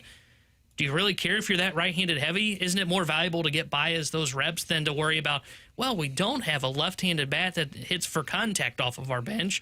I just want Baez to get up here and get those reps. It's a fair point because, I mean, of the right-handed hitter, like you're not pinch hitting for any of your top four, regardless of handedness. You're not pinch hitting for JJ, Herrera, Burleson, or Walker. Never, right? There's no scenario that would present itself where you would want those guys not taking that at-bat. And then from there, like let's say Baez comes up, he's batting fifth for you now. He's in left field regularly. They don't pinch hit for win, whether we think they should or not. They don't. And I think that's a reasonable thing at this point in your builds to do. I guess hitting seventh normally would be... It'd probably be like Church at this point, right, left. Let's assume that it's a lefty on the mound because you've got all of your righties in the lineup. So it's probably Urias or Blaze Jordan, right? One of those two, whoever's playing third on that day. Yeah, or Pereira, but yeah. They've been batting him like 8th or 9th most days, but sure. Yeah, like one of those two guys. And then you're missing center field, Pereira, catcher, Jimmy Crooks. The only guy you're really pinch hitting for there would be 8-9 anyways. So then you've got Church coming off of the bench for the center field spot, and then you can kind of take your pick of who you want coming off the bench for Crooks. So I guess it's not that big of a deal that they're right-handed heavy. The other thing they could do, now this would probably frustrate fans, they could wait till September 1st to make these moves. And that's what I think they're going to do. I don't think they're going to try and do this right now. I think they're going to let it play out for a little bit. And then when they get to September 1st. Because he'll be the rehab stint right now. And that's the one that's the easy roster move. You're just moving on. You're putting Prieto back down there, and you're replacing the guy for the guy. What if they put Blaze Jordan down? What if that's the move? I would keep Blaze up over Prieto or I would too. Torres, but I could understand them doing it because obviously they're not using him. He's only playing right now against lefties, and that's the role that that you're about to have Ramon Arias come up for. Yeah. Lately, the only thing that they've been doing is when there's a lefty on the mound, he gets the start at first or third. That's it. There is no further role for him currently with the way that the roster is now situated. I wonder if they go 1-for-1 with Blaze Jordan going down and Ramon Arias coming up. I don't have any insight into that from the organization, but just based upon the role, it's similar to what they did with Perea, where I said I think they will probably go ahead and DFA, a guy that people didn't necessarily want them to, with, who was it? Velazquez. He got DFA'd because the role that he previously held is the role that they are now going to use Perea in. I wonder if the same thing will hold true in this scenario for Urias versus Blaze Jordan. I think that would annoy people, but I think it might be possible. Yeah, I mean, I guess they could go that route. I made my thoughts clear yesterday. I don't understand the point of playing a 32-year-old third baseman that you know what he is at this point in a rebuild. To me, that makes no sense. You've seen with Prieto, now, knock on wood, maybe he gets a hit today, but he's 0 for 24, right? And he's 1 for 40 to begin his big league career. Oh, wait, no, he's not. No, he's not. Yeah, no, he's not really doing a whole lot of anything. And on-base percentage has a lot of zeros. Yeah, so I wouldn't get it. And again, I would play Blaze at third base almost every day down the stretch. Even against right-handed pitching. To me, it's a small sample size. And look, I get probably his splits. I haven't looked at him, but I bet he was better against lefties in the minors than he was righties. But I would just play him at third base. Yeah, Ollie said the other day that he doesn't have real splits that they worry about. Yeah. That's Blaze? Mm-hmm. They're clearly worried about them. He told KMOX. I got to tell you, that doesn't pass the sniff test. He just said that he's not an overly splitty guy. That's just glad I see Prieto today at third. That's just they need to get him playing time. The stance that I've taken on this segment is I don't think the Cardinals are going to do it. My mindset is very different I'd call Baez up now and have him out there every single day, just like Blaze would be playing at third base every single day. And frankly, I'd probably be playing Perea out there in center field every day. Just see what the guys have to offer. I don't care about the splits. Just play them and see what it looks like. I'm going to ask this. I'm truly just curious. This is the most that it's felt like they're caught in between this year, right? Probably because they were making aggressive moves early on of saying, we're winning. Yeah, I would probably say so because, they pinch hit for Crooks when he first got up here. They would pinch hit for Pages all the time. That's not necessarily a criticism, just more so an observation. It's the first time where I've kind of noticed it on a day-to-day basis where it's kind of they're trying to find the middle ground of winning and also going with the youth movement. And I think these moves that we're talking about here are representative of that. If you are truly about just playing for the future right now, it's pretty clear what you do. You don't call up Ramon Arias, or you decide to call him up and he just becomes your 26th man on the roster. And you call up Joshua Baez and, okay, if that means Prieto goes down and, I don't know, Pedro Pages goes down to AAA. Fine, whatever. That's not a big deal at all for the Cardinals. But probably don't. I don't know if you trade for Ferguson in that case, right? Yeah, agreed. I think you put Price and Motts in that. Motts, or I was thinking Gastelum, but you could do Motts as well. Or they call up Quinn Mathews, and he gets to have an opportunity out of the bullpen for the time being. And then whenever they decide to go and limit the innings for Kyle Leahy, or they switch it with Matthew Liberatore, he just takes one of those roles. I just wonder if that stretch from Kansas City on, they viewed it as, hey, this is where the team actually is, so let's just make the decisions and move on. And then they came out of that trade deadline and they started winning, and it was like, well, shoot, we're still there, and there is value in winning around younger players. So let's just kind of let this thing play itself out. And now they're getting to the part where the decisions in games are affecting what they're going to do. It's a really interesting spot for the Cardinals right now. We'll be curious to see what they decide to do over the coming days and weeks. Screwing up that draft pick position. Coming up in 15 minutes, the Cardinals farm system is officially among the top in baseball, at least according to this metric. We'll get into that here in just a little bit. More likely to happen next year on 101 ESPN.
314-399-9646. That's the Air Comfort Service text line for more likely to happen. You guys give us a scenario. We will tell you which one is more likely here on 101 ESPN. More likely to be on the starting lineup on opening day of next year, Alex. Perea or Joshua Baez? I'll say Josh Baez. Left field. Wait, say that again? More likely to be in the Cardinals starting lineup on opening day of next season. Perea or Joshua Baez? I'll say Baez. I could see where Pereira, they end up liking him more as a fourth outfielder. They start Church. They like the defense and center. Baez, if he's not your starting left fielder by next year, I have no idea who it would be. So I'll say it's Baez. I'm going to go Baez as well. I think he's more likely to be an everyday player for them. But if they play against a lefty, I think Perea could be your starting center fielder on that day. I don't know who the starting pitcher is going to be that they go up against. Alex? Let's continue that trend. More likely to be on the starting night roster on opening night next year for the Blues. Not this year, next year. Justin Carbonneau. A year from now. Justin Carbonneau or Otto Stenberg? Carbonneau. Yeah, I'd go Carbonneau as well. That high up prospect, they seem to like him. I think he'll be up here at least by next year. If you would have said that this year would have been clear Stenberg, I think Stenberg could be trade bait potentially. That's where I'm at as well. I think Stenberg either is going to be the guy that replaces one of the guys on the fourth line or becomes trade bait for the team. Or he could be a 13th forward. Mm-hmm. You know? Yeah, cheap 13th forward. Oh boy, we'll keep going into the future. Guys, more likely to start opening day for the Cardinals in 2027. Quinn Mathews or one of their current starters? Nobody, because there's a lockout. Oh, sorry. Opening day? Yeah. They're not going to go to a young guy in that spot. That's going to be Michael McGreevy would be my guess. So I'll say one of their opening starters. I wonder if they go to Kyle Leahy. No, I think McGreevy's going to be the guy that they'd view as their number one guy. I'm cool with that. And then, because they open the season at home, correct? Or do they open the season on the road? They're in Cincinnati. Yeah. Opening day at home will be interesting to see who they get. That'll just be based upon how it lines up. Yeah, but I think Michael McGreevy gets the opening day start. Yeah, I think I agree with you. I mean, if they weren't going to start any of the younger guys like McGreevy this year, and they gave that honor to Matthew Liberatore of all people, they're not going to give it to Quinn Libby next will year. get opening day at Busch Stadium next year. By the way, that'd be something? I have a take on Michael McGreevy real quick before we get to these from the text line. 314 another freaking contract extension. 399-9646. 10 by 10, who says no? Line. No. The Cardinals would say yes to that in a heartbeat. 10-year deal for a pitcher? You're crazy. $10 million per year? No, I'm not arguing Sign with this, today. man. 4x40, who says no? You would sign a 10 by 10, right? $100 million for the next 10 years for Michael McGreevy? No. Really? Yeah, no. Oh, I would. We know, buddy. 4x40 for Alec Burleson, who says no. You operate a lot like the Braves. You get a contract extension. You get a contract extension out of the Braves. Crap, we have no money. And none of these guys could play. I think Michael McGreevy is one of the more likable Cardinals players that we've seen in the last decade. And the reason that I bring this up, I think if he plays his cards right, he can have a post-Cardinals career where he becomes like a Cardinals ambassador kind of guy. And he could be on the broadcasts. He could be an ambassador like a Ricky Horton or a Brad Thompson. Like, I think Michael McGreevy has that kind of potential in him because he's already really good when he comes on with guys like TMA. He does anything with the broadcast. He's always a delight. His interviews are good. They're energetic. He has a good personality. I think Michael McGreevy is the Cardinals player that I've seen over probably the last 5 years most likely to be a future Cardinals broadcaster. I agree with that. I think Bader had a lot of that too. And obviously I just don't think he was as beloved. Oh, I think he was early on. Oh, no, I thought he was hated early on. No, I don't think it was his fault. No, see, I thought people loved him because of the defense, and he was the typical Cardinal. And then I think it started to turn. Once that powder blue announcement came and he was a part of it, that's where it felt like the hate really came in. I don't know if this is true or not, but my perspective on it was that he was a little more flashy. And I think as Midwesterners, that can sometimes rub people the wrong way. I think Michael McGreevy has near unanimous approval. Old school baseball fans love his approach as a pitcher. New school baseball fans love his personality. And so regardless of what it is about him that you're looking like, I think he has approval from everybody. Where Bader, I think there were a lot of old school baseball fans that hated the strikeouts and didn't like the flash. And it was more like kind of new school fans and young fans that were appreciative of him. So just a random thought that I had on Michael McGreevy. Do you guys have anybody else that comes to mind in that regard? I've been trying to think. It's like Waino was always that guy that people talked about. If he wants to, he'll be an amazing I think Burleson's got a lot of that. I think he could. Yeah, I think he could too. I was thinking because at time, I don't think he's always been that way, but I thought Matt Carpenter at times, like he's given us some good interviews when he's been on the show before. I could maybe see him doing that, but I don't know about the Cardinals ambassador thing because he's already kind of just floated away from the organization, I would say, because he's, I think, down in Texas doing his own thing now. So I don't know that he would really fit in anymore. I feel like I would think of him more as a coach. Like, I could see him getting into, like, the Daniel Descalso role. I could also see him being a guy that would be, like, really good on a desk, breaking down, like, a guy's swing and what's gone wrong. Like MLB Network? Yeah, like, I don't know that he'd be as good as D-Rose. D-Rose unbelievable. I always thought Colton Wong was awesome at that, too. Yeah. Like, I always thought Colton Wong was the guy that would be so good on a desk breaking down plays and at-bats because he was always likable. He had that personality. He never really had – he had a little bit of flash, but it wasn't like an overwhelming – flash to him. Play did the talking for him. He's one that I always thought would be really good at it. I'll throw a random name at you, mostly because I just saw he doesn't have a job starting today. Miles Michaelis. He'll be. He needs to be a sideline reporter. I could totally. I think he will be really good at it. Yeah, just thinking in my head, you talk about personality, guy that could like do what Wainwright did, where Wainwright did the in the bullpen, kind of going through his routine. I could see Michaelis doing that, and he just got DFA'd by the Nationals. So he's free. How do you think Cardinals fans would feel if he was coming back on the broadcasts? Oh, I think people would. If you're enjoy entertaining, it, right? people would love that. Yeah, I think if he's entertaining and provides something to the broadcast, I think people would enjoy it. I think he'd be really like if he was somebody that wanted to do the studio stuff. I think he could do a really good job with it. Put him in a desk in a heartbeat. I can't remember if he did this or not. I think Greg Garcia was one that did it for a little bit, did the studio thing.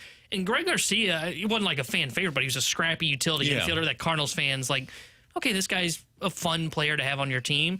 He just did nothing for you when he was on the desk. And that wasn't a shot at him. It's hard to do, right? I mean, it's hard to be a on-the-desk analyst.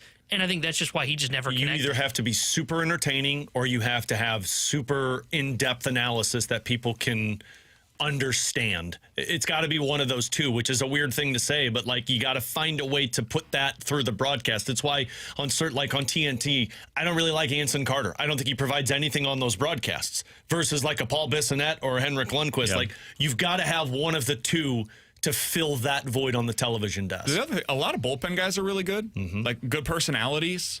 Peter Moylan is a guy that's gone on to have a pretty good broadcasting career. I know people have talked about in the past some of the Cardinals relievers that would be good at it. Like Andrew Miller is a guy that a lot of people really enjoyed talking to. I don't know if that's something that he would be all that interested in, but I think he could be pretty good at it. What's Tyler Webb up to? Let's put him on a desk. I think he's like a banker. I loved Goggles. I think Ryan Stanek is a guy that people like talking to within the Cardinals bullpen right now. With bullpenners, I feel like you never hear them talk. That's why it's hard to figure out if they'd be good at it or not. Which is funny because they're the ones that are always around the clubhouse. and that's why like beat writers have a better sense of this because they will talk to those guys to get some sense of what's going on with the team. All right, let's get into a couple of these from the text line. 314-399-9646 is the Air Comfort Service text line. From the 636, what's more likely, the Rams miss the playoffs or the Browns make the playoffs this year? Make the playoffs for the Browns. I would say the Rams miss because of injuries.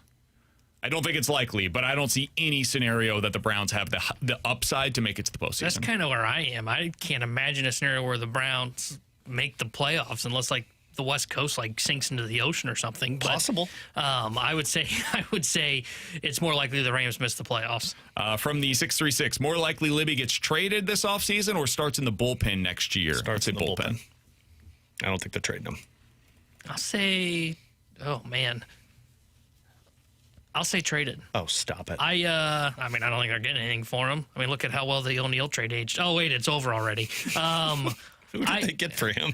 Some guy they DFA'd or got rid of yesterday. That wasn't Victor Santos. Santos was the one to get rid of it. I think there was another piece, too, that didn't make it. The reason I say that is if they're not going to put Libby in the bullpen now, maybe that's just because of Leahy's innings limit, but you could put him in the bullpen and he'd be kind of stretched out, and then next year you try him as a high leverage arm. I think they view internally that Mott's and maybe Jerpy and was it Pereira, the lefty they got from Arizona?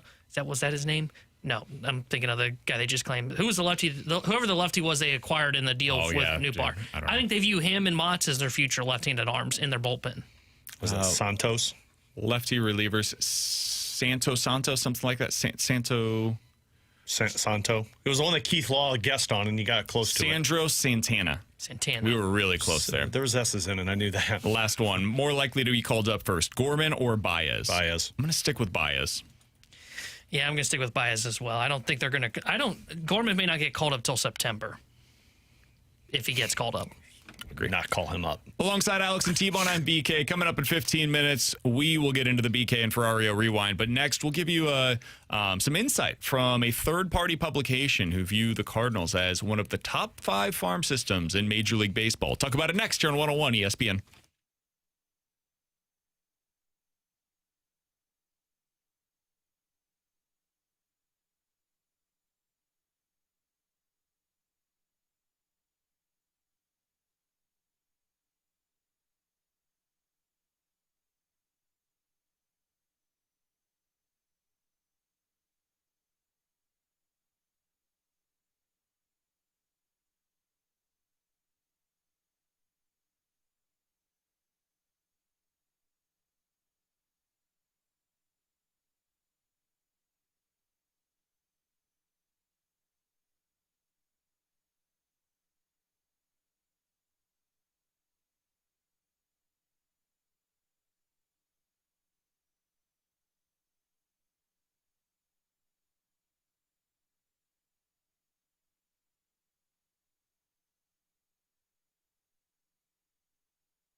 Tanner Hendrickson here with the Sports Center update brought to you by Universal Windows Direct. The rubber match between the Cardinals and Phillies is ongoing right now. Bottom of the second, Cardinals lead Philadelphia 1-0 thanks to an RBI double from Nathan Church. We'll keep you updated on the Cardinals game throughout the day today here on 101 ESPN. The Sports Center update is brought to you by Universal Windows Direct. You'll be saying, I love my windows.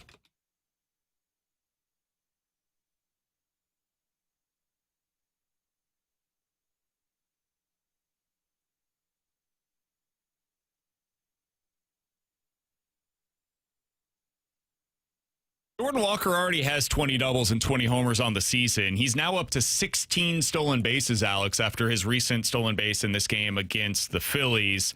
He's very likely to finish this year now with a 20-20-20 season. He's under the age of 25. Do you know who the last player was to do that for the Cardinals? No, but I guarantee you've got it. Third 20? 20 doubles, 20 homers, 20 stolen bases. Tommy Pham. No, he would have been older. Yep. Under the age of 25, because that would Ray be Jordan Langford. Walker. Oh, he did it. He's one of them. There's only been two that have ever done this. The trivia questions every single time. I'm trying to Ray think. Langford in 1992. Is it after Ray had Langford? 20 homers, 40 doubles, and 42 stolen bases. damn. That guy was awesome. So it's after Ray Langford? It is since Ray Langford. There's one other player. He's another one of those guys. It's always like Ray Langford, this guy in this season, or the one other one is Ryan Ludwig in like 2008. He's always the guy that pops up. Yep, those are the three random trivia question answers for the third? Cardinals. That's what I'm trying to wonder. Because I always remember it's Langford, it's Luddy. He has a son that Bryant. plays Major League Baseball right now. I don't think that helped me, but is that Brian Jordan? No. That's not Good answer, though. That's not the typical third guy, though. He had one really great year in his Major League career, the guy that I'm talking about. J.D. Drew. No. I'll give you one more Was guess. it an infielder?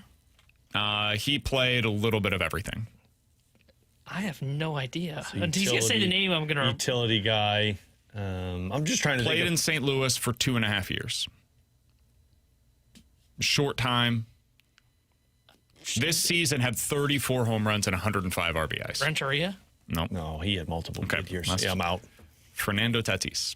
Fernando Oh, that's Tatis the was other the one. last one Yeah, for the okay. Cardinals. The Grand Slam. Under the age of 25. I wasn't to go thinking a kid that was 20 a stud. homers, 20 doubles, 20 stolen bases. It is very likely the next to do so will be Jordan Walker this season. I always hell of just a go with campaign. Ray Langford. He's always my answer with Jordan Walker. It was a good one. Jordan Walker is It was a just good going to guess. be Ray And it's Langford. typically Langford, Ludwig, and then until recently this year has Tatis's name been popping up a lot more. By the way, the fact that the Cardinals haven't had that happen in the last 25 years is crazy.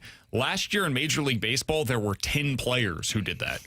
It was Julio Rodriguez, Corbin Carroll, PCA, Zach Neto, Bobby Witt Jr., Elliot De La Cruz, Wyatt Langford, Lawrence Butler, Jackson Churio, Michael Harris II, and Geraldo Perdomo. Hopefully we can start making this a regular occurrence for the Cardinals. Fingers crossed. Don't have to Because wait 20 years for it. I would think that there's a chance that Joshua Baez could do this next year. Yeah, if weather Ty holds, Pete's a guy who could potentially do this whenever he gets I up think to the Weatherholt majors. could be the guy if you can just find some Yeah. consistency with the entire season. what's Reina Weatherholt? Rodriguez, you wonder. What's That's a Weatherholt good has question. stolen base wise? Doubles, I know he's lower. I think But it was 13. Was that what it was? He's at 12 doubles, 16 homers, and 12 stolen bases as well. But he should do this Yeah. at some point in the next few seasons. kinda He's what- 23 right now, so yeah. he could add his name to this list like next year. goal is to get 4 guys on the roster that can pull that off for you. I think the hope would be that Mason Wynn someday could do this. Now, he won't do it before turning 25, but he's got 17 doubles I just don't know and if he's the doing home 20 runs are what homers. I don't 10 think stolen happens. bases. I agree. And I wonder with the stolen bases if you hit deeper in the lineup. Yeah, I don't know. But, yeah, Jordan Walker having a hell of a season and continues to get to some of those round numbers. All right, before we get out of here, Alex, get to the rewind on the other side. I did want to mention this because Baseball America updated their farm system rankings after the trade deadline. Now, they do this every year. They update them beginning of the year and then after the trade deadline because teams make a lot of moves. The Tampa Bay Rays are number 1 in Major League Baseball right now for their farm system. They have 7 top 100 prospects. That's insane considering they are also one of the best teams in the American League this year. The St. Louis Cardinals came in at number 2. Now, they don't have the same quantity of top 100 prospects. The top of their system is not as good necessarily as, say, like the Milwaukee Brewers, who have one of the top prospects in the game and have 4 top 100 prospects. The Giants have 5 top 100 prospects. The Dodgers have 7 top 100 prospects. All of those teams have more than the Cardinals, but the Cardinals are ranked above them. Now, why would that be? The depth of this system is insane right now. They only have 4 guys that are ranked in the top 100. They have a bunch of dudes that you could see cracking that thing at some point in the next couple of years, though, and that's why it's the quantity of quality, I guess would be the best way to describe it. There's like just 20 different dudes that you think are going to be quality big leaguers at some point. Whereas a lot of these teams, yeah, they've got the top end talent, but beyond them, it's like, they got a lot of filler in their system. So it's been impressive work what they've been able to do from Heimblum and Randy Flores and Mortimer and their international scouting side of things over the last probably 18 months or so.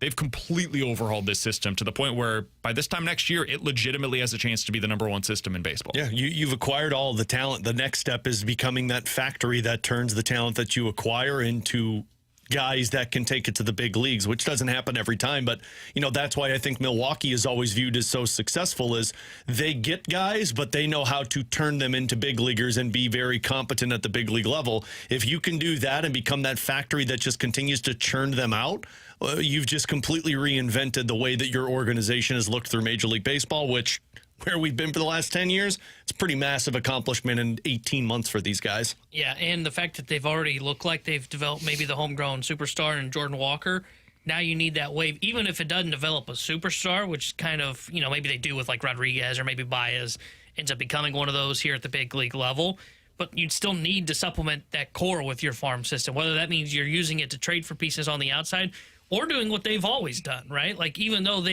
haven't developed the internal star. We've had this conversation a lot.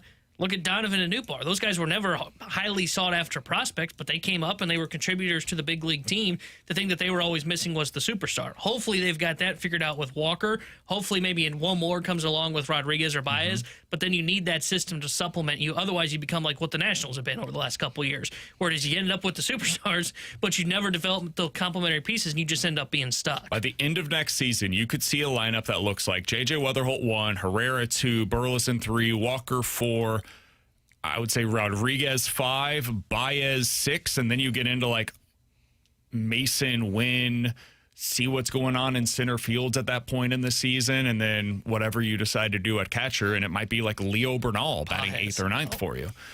Who'd you have at third base there? Because the catcher was Rodriguez, wasn't it?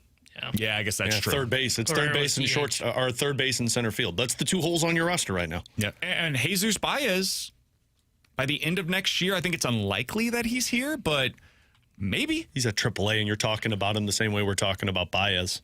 Maybe he's a late September call-up, and he's 2028. I'm guessing they're not going to have an answer. Because he'll probably start the season next year at AAA, would be my guess, for Jesus Baez. And if you start the season next year at AAA, like, is Ty Pete starting next year at AAA? He'll probably be Double A? I would think he starts at AA and finishes at triple. I think he is a year away from being, or a year and a half away from being where because he's in Double A right now, right? Right now, correct? Yeah. Yeah. And Jesus Baez is 21 years old, so he's the same age as Ty Pete. But Jesus Baez has been ridiculous, dominating it this season, and he's played now 35 games at the AA level. I wonder if they're going to call him up to AAA by the end of the year. He's hitting 280 down there, and he has 16 home runs in 35 games at AA, guys. What a trade that was, am I right? Yes, that Ryan Helsley deal has really paid off in a significant way. They said at the time they were excited about his tools, but it just hadn't come together for the Mets. It's coming together for the Cardinals, guys. He has 30 home runs on the season in 89 games. We give Heim all the credit on that one, not Mo. Oh, that's not fair. No, by the Heim way, gets all the credit. He's only striking out 16% of the time. Oh, my gosh. He's got 30 home runs in 89 games, and he doesn't have a strikeout problem. That's the kind of bat that I'm super interested in. Alongside Alex and T-Bone, I'm BK. The Rewind is next.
If you guys missed anything from today's show, be sure to check it out on the podcast page. 101ESPN.com and the free 101 ESPN app is where you go to find it. It's all sponsored by Shea Fedora Company. You can always rewatch our show on the YouTube page at youtube.com/101ESPN STL as well. That is where you can find the latest editions of the Last Minute Blues podcast, Redbird Report as well, and latest edition of the College Football Connection. Our guy, Bradford Bruns, he's going to be back in with the guys on the Fast Lane later on today. He's got his latest edition of the College Football Connection, an exclusive interview with Mizzou tight end Brett Norfleet on the latest edition of that show.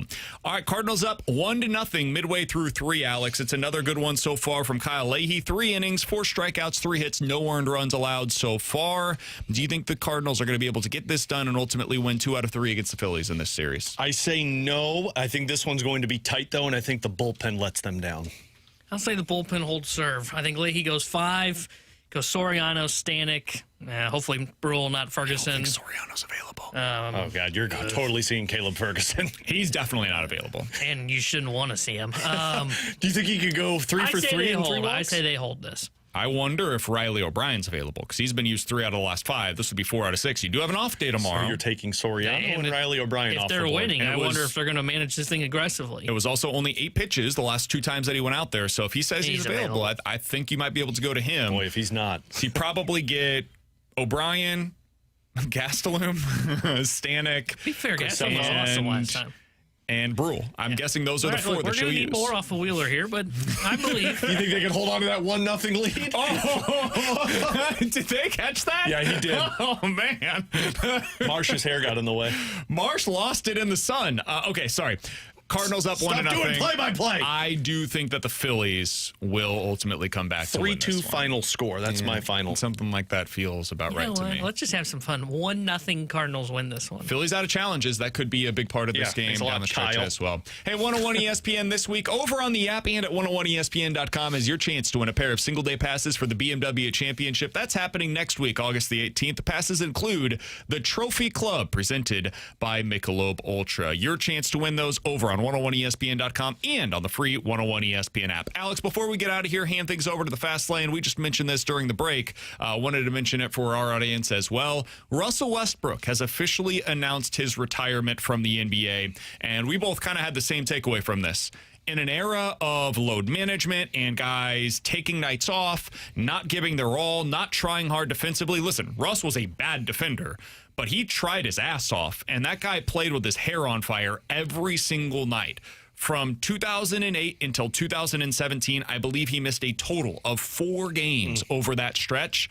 The guy was always available. You always knew you were going to get 100% of whatever it was that he had to offer on any given night. A throwback type of a player, and one of the guys that I will forever remember for just how hard he played night in and night out. I'm guessing future Hall of Famer Russell Westbrook officially calling it a career. Yeah, one of my favorite players watching in that era.